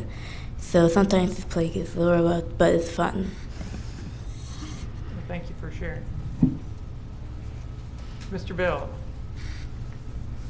Yes, sir. Okay, so like the young lady said, you know, on the 22nd, I did come to her house. I talked to the grandmother and I talked to the son. But the son, I asked him, I said, hey, can we put these screws inside of your fence? I have a Rottweiler, you know, he's kind of running free in the back. And they said, no, you know, the fence is rotten. That's this picture right here.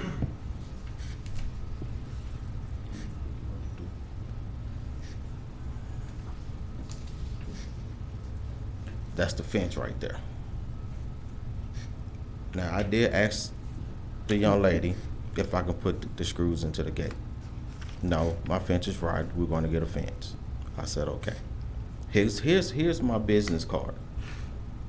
And here's my phone number. She called me. We did agree on next year because I want to help her fix her fence. You know, but if we would have put these boards back together. Now, I'm not going to say my dog knocked that over because the fence is rotten. We just had a windstorm. I just had a tree limb fall into my neighbor's yard. My neighbor cut the tree up, fixed his fence. That's when my wife told me about this fence right here. My dog, before I even moved into this house, they had dogs. They had pit bulls, matter of fact. And I think the young lady can testify to that too.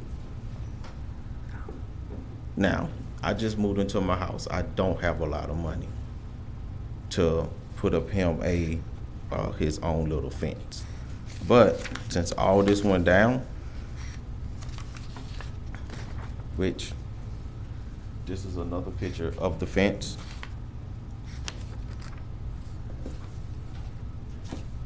That's another part of the fence that is rotten. This right here is another part of the fence that's rotten. Now, the actions that I have taken, I'm trying to work overtime, but with everything is going on, I have to take off work. Wayne now has his own cage that we're building in the backyard. That's his own pen now. Only thing I asked of them to do is not to spay Win. They want to come do house checkups, I'm fine with that. They want to chip him, that's fine with that. When he does go to the doctor, he does wear his muzzle. Pick up his muzzle, baby. When he do go out, my dog wears a muzzle. He's a Rottweiler. Rottweilers has that. Ain't actually bring it. He does wear his muzzle when he goes to the doctor's office, because of the simple fact that my dog do not know people. This is his muzzle. Also, too, I do feel sorry for the young lady dog. I mean, me and my wife was like, whoa, hold on. We got to do something about this. That's why this fence came into place, for him to have his own area, his own doggy area. We also, too, we have our signs up. I don't know if y'all can see it, that let everybody know that, hey, here's a dog. We have a dog on both sides of our gate, on side of my fence. Also, too, I did have to add a piece that I found in the trash, and that's that chain link piece right there that I found in somebody's trash to put up on side of their fence to keep my dog out of her yard. Now, is it multiple boards on there that is damaged on their side of the fence? Yes, it is. And like I did explain to the young lady, I don't have enough money because I just became a homeowner.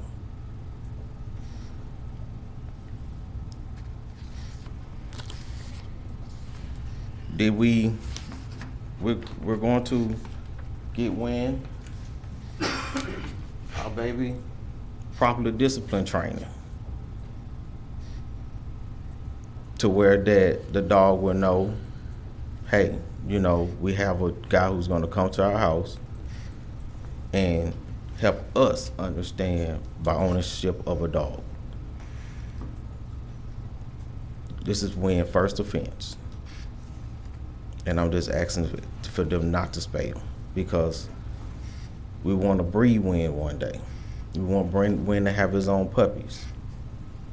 Now, did I know that Shreveport had a law that you have to get him registered for? I did not know. And I plan on doing that. I mean, I feel sorry for that dog. And I apologize when I was picking Wynn up from them over and over. Man, we're both suffering. She's suffering for her dog, and I'm sad. I'm like, you know, what we need to do to help, that's what we'll do.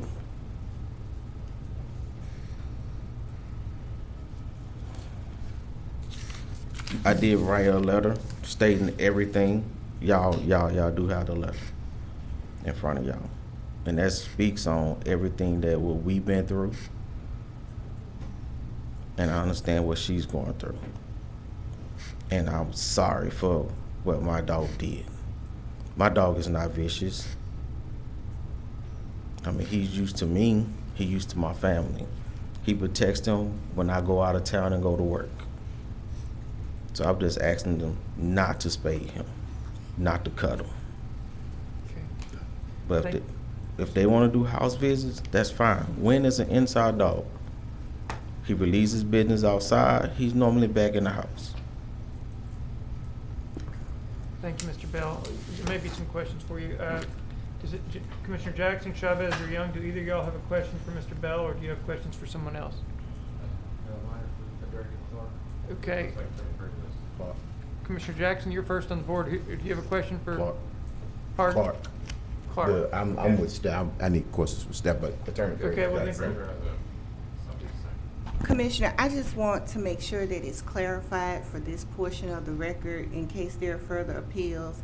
It's my understanding that the board declared the animal vicious, but that the only provision of that ruling and of the director's ruling that Mr. Bell is appealing is that the dog has to be neutered.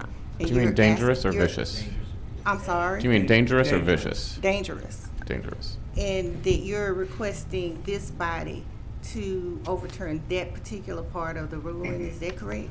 Yes. Okay. Because, I mean, I'm going to be honest with you. Wynn is a boy dog. And, you know, my kids was like, hey, one day we want to see if Wynn can have puppies. I was like, okay, that's cool. You know, let's do that. You know, let's see one day when he gets a little bit older and I get him a female. And I'm just gonna stay for the record too, with the hearing, I didn't feel like I got fair treatment because of the simple fact that the assistant director had to go in there and tell the young lady, ma'am, that was uncalled for. Like, she was coming for me. I had no real say so.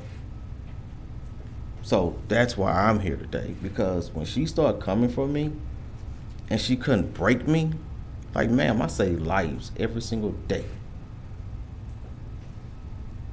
And that's why I was like, ma'am, ma'am, I'm a calm person. I save lives. When people get domestic violence, I'm the one who put the security system in their home to make it stop. So what I'm here to say is, she was coming for me. He had to tell her, hey, we had to disregard that. And she had to tell her to basically, you need to back off. Let's not make it between individuals. Let's just I understand. stick to the But fact. like I say, I just don't want him cut. Yes, sir. I understand your point. Anything else before anything else, Mr. Bell? Yeah, I have a question. Okay, go ahead. Go ahead. Who has a question? Of the people on the board, who has a question for Mr. Bell? All right, Commissioner Young. Thank you, Mr. President. Mr. Bell, the injuries that your dog inflicted on Ms. Martin's dog. Yes, sir. You agree that your dog did that? Yes, sir. Did you offer to pay her vet bills? Well, I was waiting to hear back from her. I never heard back from her. Did you offer to pay her vet bills? Well, after that right there, I haven't spoken to her or anything like that. So you didn't offer to pay her vet bills? Well, not at the moment. I mean, if she was to come to me and say, hey, can y'all help me out with this? I mean, I'm pretty sure that I will. Me and my wife will, because we feel bad. We feel guilty about that. I don't like that. I don't want her dog being attacked. Ms. Martin, it's his turn. It's his turn right now. So, if Ms. Martin were to decide that her damages amounted to something that she couldn't pay for, she would have every right in a civil court to bring a suit against you for you to pay for the harm that your dog inflicted upon her dog. So if you had offered to pay for the damage that your dog did, that would have been a mitigating circumstance. Since you haven't done that or paid, that circumstance isn't mitigating. So it seems like your dog has done a lot of damage to her dog and to her bank account, and that's not a reason for this board to exercise any particular lenience toward your dog. Well, may I ask another question? Yes. So, do you have a fence in your yard? So the fence in the picture that you showed us, the rotting one, is that on your property or is it on Ms. Martin's property? So with my house, the one I just bought, everybody has a fence. My neighbors over here, they have a fence, and then this neighbor. And from when I look at everybody else's neighbors, theirs are the same way. Okay. So did we make Win a pen? Yes, we made him a pen. How long have you lived in this house? A month. A month. And in your last house, did you have your dog? Yes. And did you have a fence there? Yes. So I was renting. Was it okay? And that fence was on your property. That fence was the same. It was a metal gate. Actually the fence kind of, it looks like this fence right here. Okay. That's been turned on. Oh, a cyclone. It's a cyclone fence. Okay. So the fence that's on her property is not sufficient to keep your dog out of her property. But there wasn't, and still isn't, except for this one, a fence on your property to control your own dog. Is that correct? So, from my understanding, I mean, when we moved there, all sides, I mean, it was just a fence.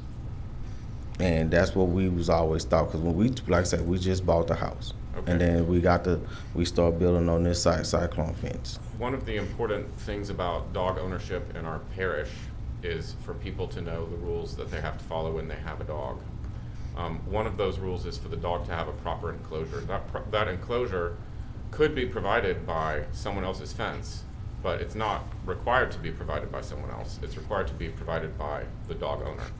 You can have another fence on your property, and the law requires you to have a fence that properly encloses your dog so that if your dog happens to be an aggressive breed, like a Rottweiler, it doesn't get out and prove that it's dangerous by attacking or injuring a person or another animal.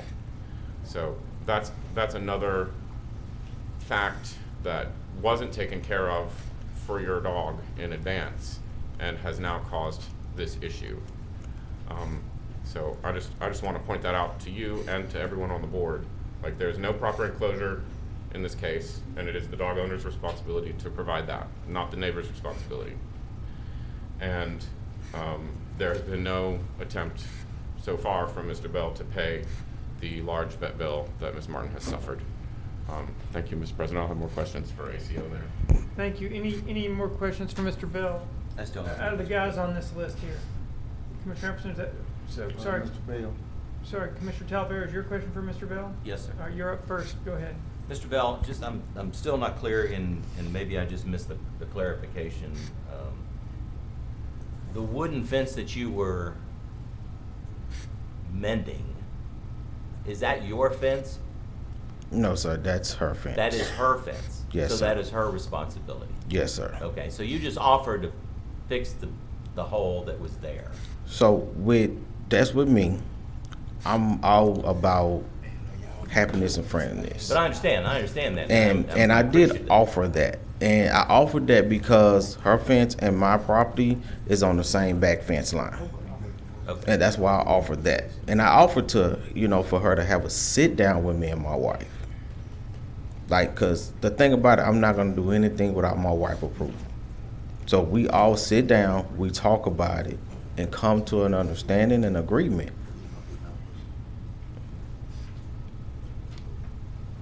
And that's how, that's how I operate. But as of today, you don't have an actual fence that is your enclosure to keep your dog in. You're basically relying on her fence to keep her dog out, which apparently it didn't, and your dog in, which apparently it did. So today, that cyclone fence that I showed is up now. Well, no, This is his area now. yeah, I understand that. I'm just So, trying to determine about the the time- hole in the fence where all this thing started, as the testimony is that It was the her dog fence. encroached in your yard through Yes. a fence that was on the dog's side, Yes. the victim's side, so to speak. Yes. First. Yes. No further questions. Thank you. Okay, Commissioner Epperson. Mr. Bell, her dog actually came over into your property, and that's where your dog attacked? So on the 22nd, they said that her dog came over, and then on Halloween, mine was probably following a cat or something, chasing the cat, and it went over to her fence. And that's when Yes. the attack occurred on her dog? Yes. Okay. You did offer to repair the fence? Yes. The part that was broken? Yes. The part that you offered to repair, was that the part where the dog went through? Yes. Do you have homeowners insurance? Yes. Okay, and of course, that's an option, you know what I mean? Yes, sir. And I mean, if I was you, I wouldn't agree to nothing until I check my homeowner's insurance, you know what I mean, by paying nothing for nobody, because that's what you pay those premiums for. Yeah, but see, Things of that, listen to me, Yes, things sir. of that nature may be in your policy. I'm just saying that's an option for you, okay? Yes, sir. All right. And you did offer to meet with her, with you and your wife, to try to Yes. come to some kind of term, and she refused? On the fence, yes. Okay. Mr. Clark, is a Is a spade with it? I don't know the difference now. What, a tuber ligation, that's something that a woman encounters, It right? would be a neuter, not a spade, it would be considered. Okay, neutered is what, for the male dog? Removing the testicles of the males is neuter. Okay, is neutering reversible? It's not, it's permanent. Okay, all right. Okay, that's all I have. Thank you. Thank you. Commissioner Jackson. Are we ready for staff now? Oh, I thought you had a question for Mr. Bell. Well, I guess I will. I'm trying to get my mind around. You're just appealing not having the dog clipped. Yes, sir. You're okay with all of the other standards and requirements? Chipping, fine with it. And that has been recommended here? Chipping is fine. Coming to check on the dog is fine. So the day that this happened, and just listening here, were you at home?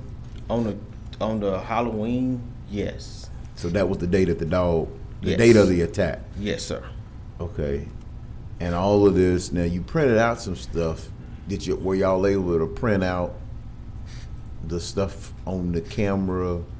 Because it seems like y'all have this stuff on camera. So were y'all able to print that out and bring that information to us? No, sir. I did not. The cameras that when I had put them in, I only put it in for a 20-day cycle because so much activity. Like, I got my cameras for my kids. So when they come home from school, I can tell this and this and this. I don't have it on animals. Because my phone. You don't have it on who? Animals. Okay. Like the cameras that we deal with has animals, people, cars, and drones. Okay. And the cameras that I put it on was people because most of the times home break-ins is going to be people, right, and then cars coming up in the yard. Like the house that we moved from had. Right. So how were you able to see? Because I think I heard the gentleman say that the young gentleman say that they saw on the camera the dog, Mrs. Martin's dog, coming to your yard. How were y'all able to catch that? So actually my wife caught that. My wife saw her dog come over. So the camera didn't catch that? No. Because I went back to look for it. I did see where when they went out, my dog was coming back in. You sticking to that? I'm just trying to figure out what actually happened and when it happened and who saw what, because I heard two different things. Yes, sir.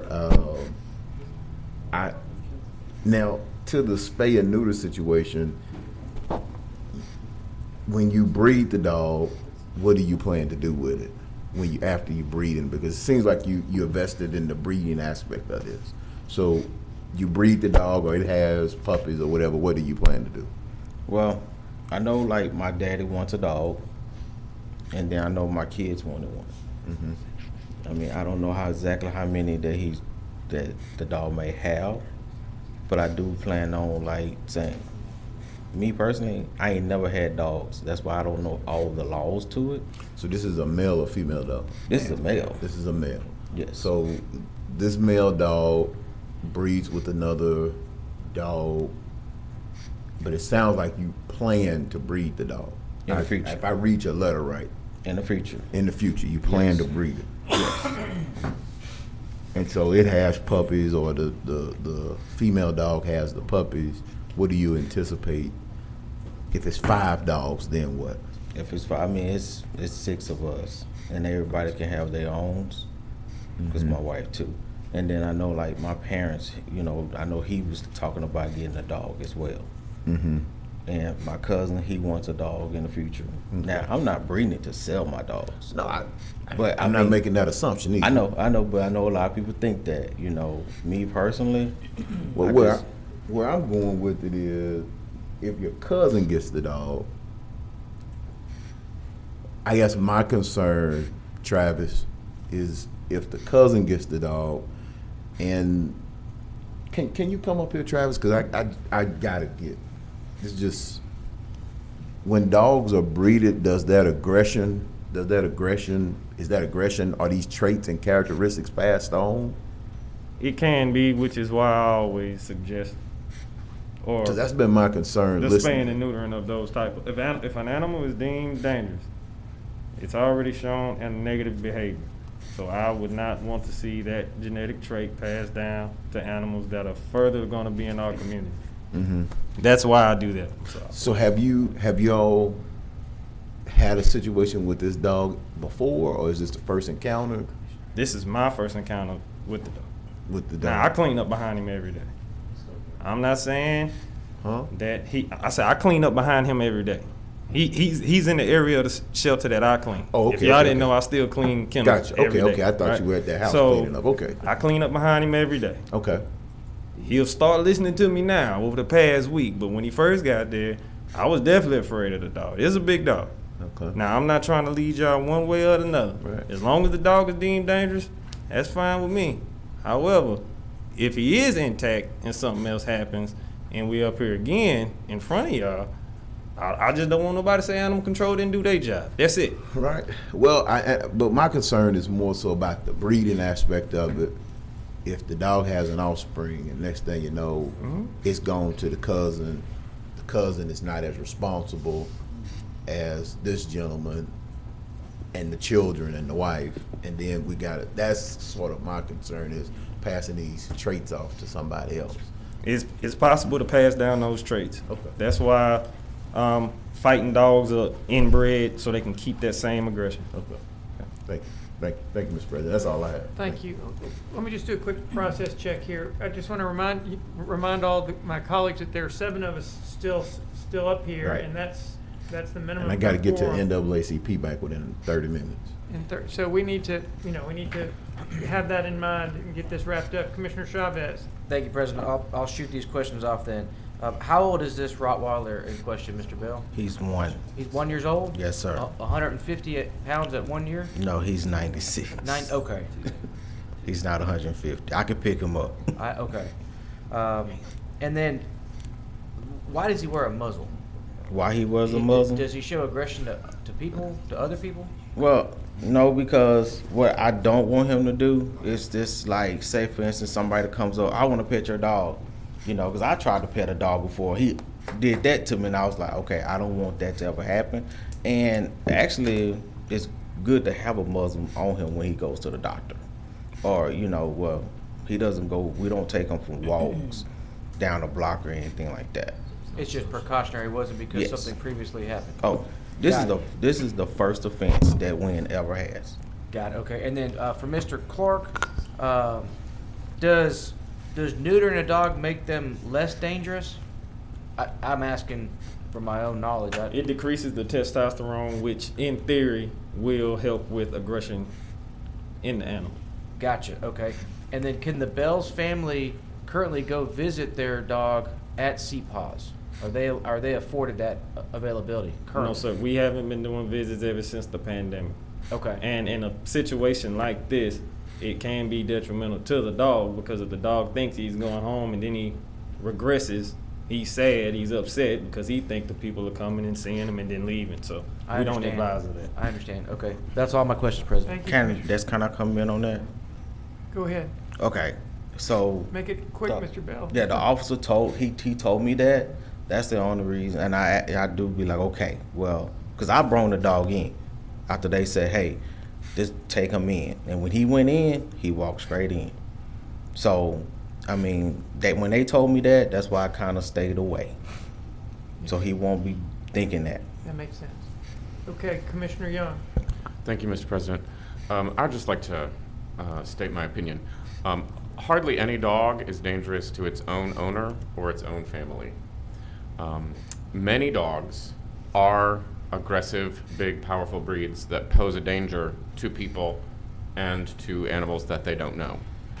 The way that a civilian who is a responsible dog owner can prevent his dog from revealing itself to be dangerous by getting into someone else's property and attacking a person or a pet is by following the law and having a proper enclosure for the dog before anything happens and not afterward.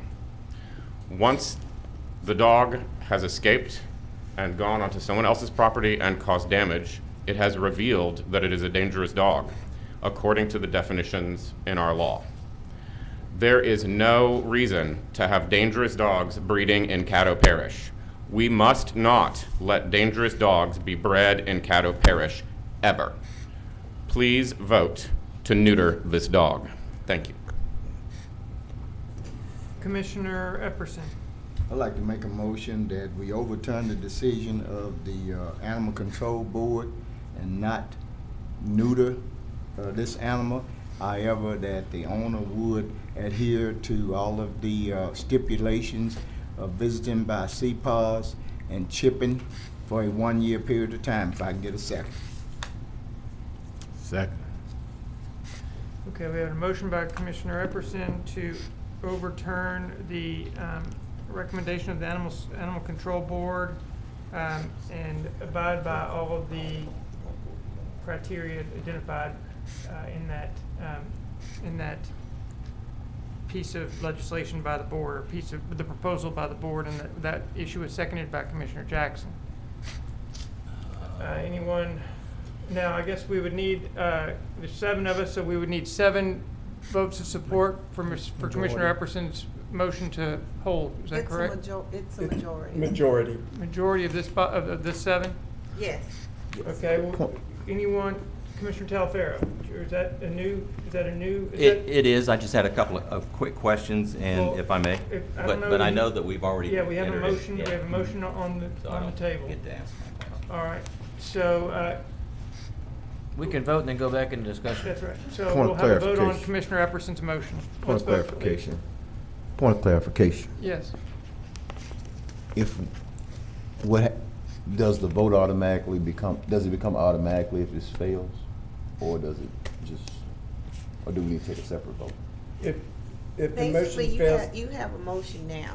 So if this motion fails, then there will need to be another motion. If you all don't do anything, then the board stands and he has the option to appeal to the court.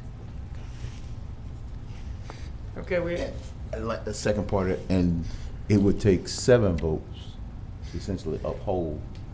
No, Or it just would take a what- majority of your quorum. which at this point would be 4. Okay, so it takes 7 votes to overturn. No, Majority it would take a present majority to of overturn. Of your quorum. Okay, so it's not 7 votes. that's right, It's that's right. majority. They Okay. they clarified that after I Gotcha. made that statement. Okay, I'm good now. Thank Okay, you. all right, so we have a motion from Commissioner Epperson. Mr. Clerk, would you just please summarize Commissioner Epperson's motion? Yeah, Commissioner Epperson's motion, which was seconded by Commissioner Jackson, is to overturn the decision of the Animal Service Board, but to have Mr. Bell and his dog adhere to all of the other requirements Criteria. associated with being the determination of a dangerous dog, except for the neutering of the dog, and that is his.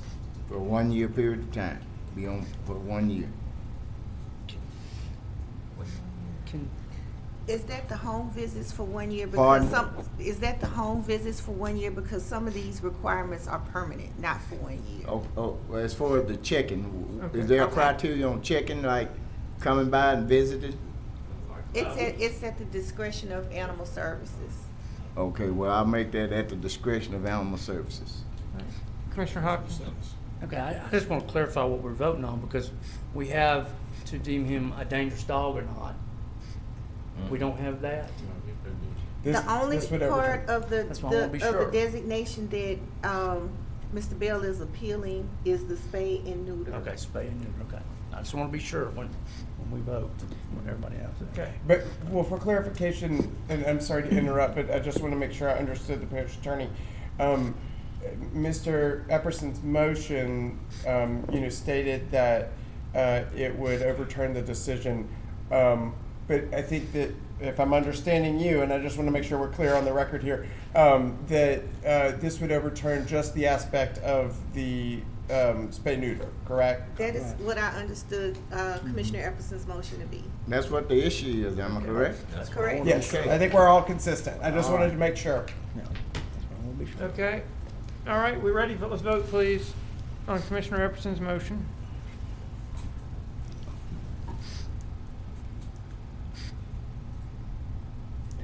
Okay, that motion fails with 1 in support and 6 in opposition. I'd like to move to uphold the decision of the deeming of the dangerous dog and all stipulations by the board.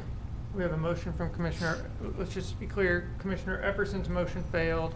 We now have a second motion by Commissioner Young to uphold the recommendations of the Animal Services Board. Second. With a second by Commissioner Chavez. Would you like to comment further? Yes, Mr. President. Just briefly, we've passed a law that all cats and dogs need to be spayed or neutered in Caddo Parish unless they meet certain exceptions.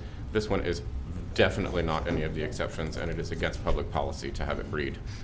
Thank you. That's all. Okay, let's vote, please.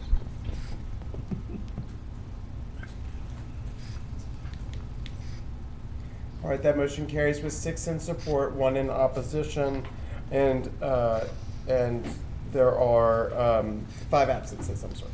Okay, thank you, Mr. Clerk. So the request for an overturn did not pass, so the recommendations of the board stand. I would like to ask Animal Services to act as soon as possible in the case of Wynn and get him back to his owners as soon as possible once he's healthy and ready to go. He still has an option to appeal. You can appeal to district court. Oh, he can appeal to district court? Okay. Yes. He can go to district court. Mr. You do have the ability to appeal to district court if you'd like to take it to another level. And that, I don't really know that process, but they can talk to you about it afterwards. Okay. How many Thank days you. I got? Adjournment, Mr. Chair. Thank you. We have a motion to adjourn. Thank you very much.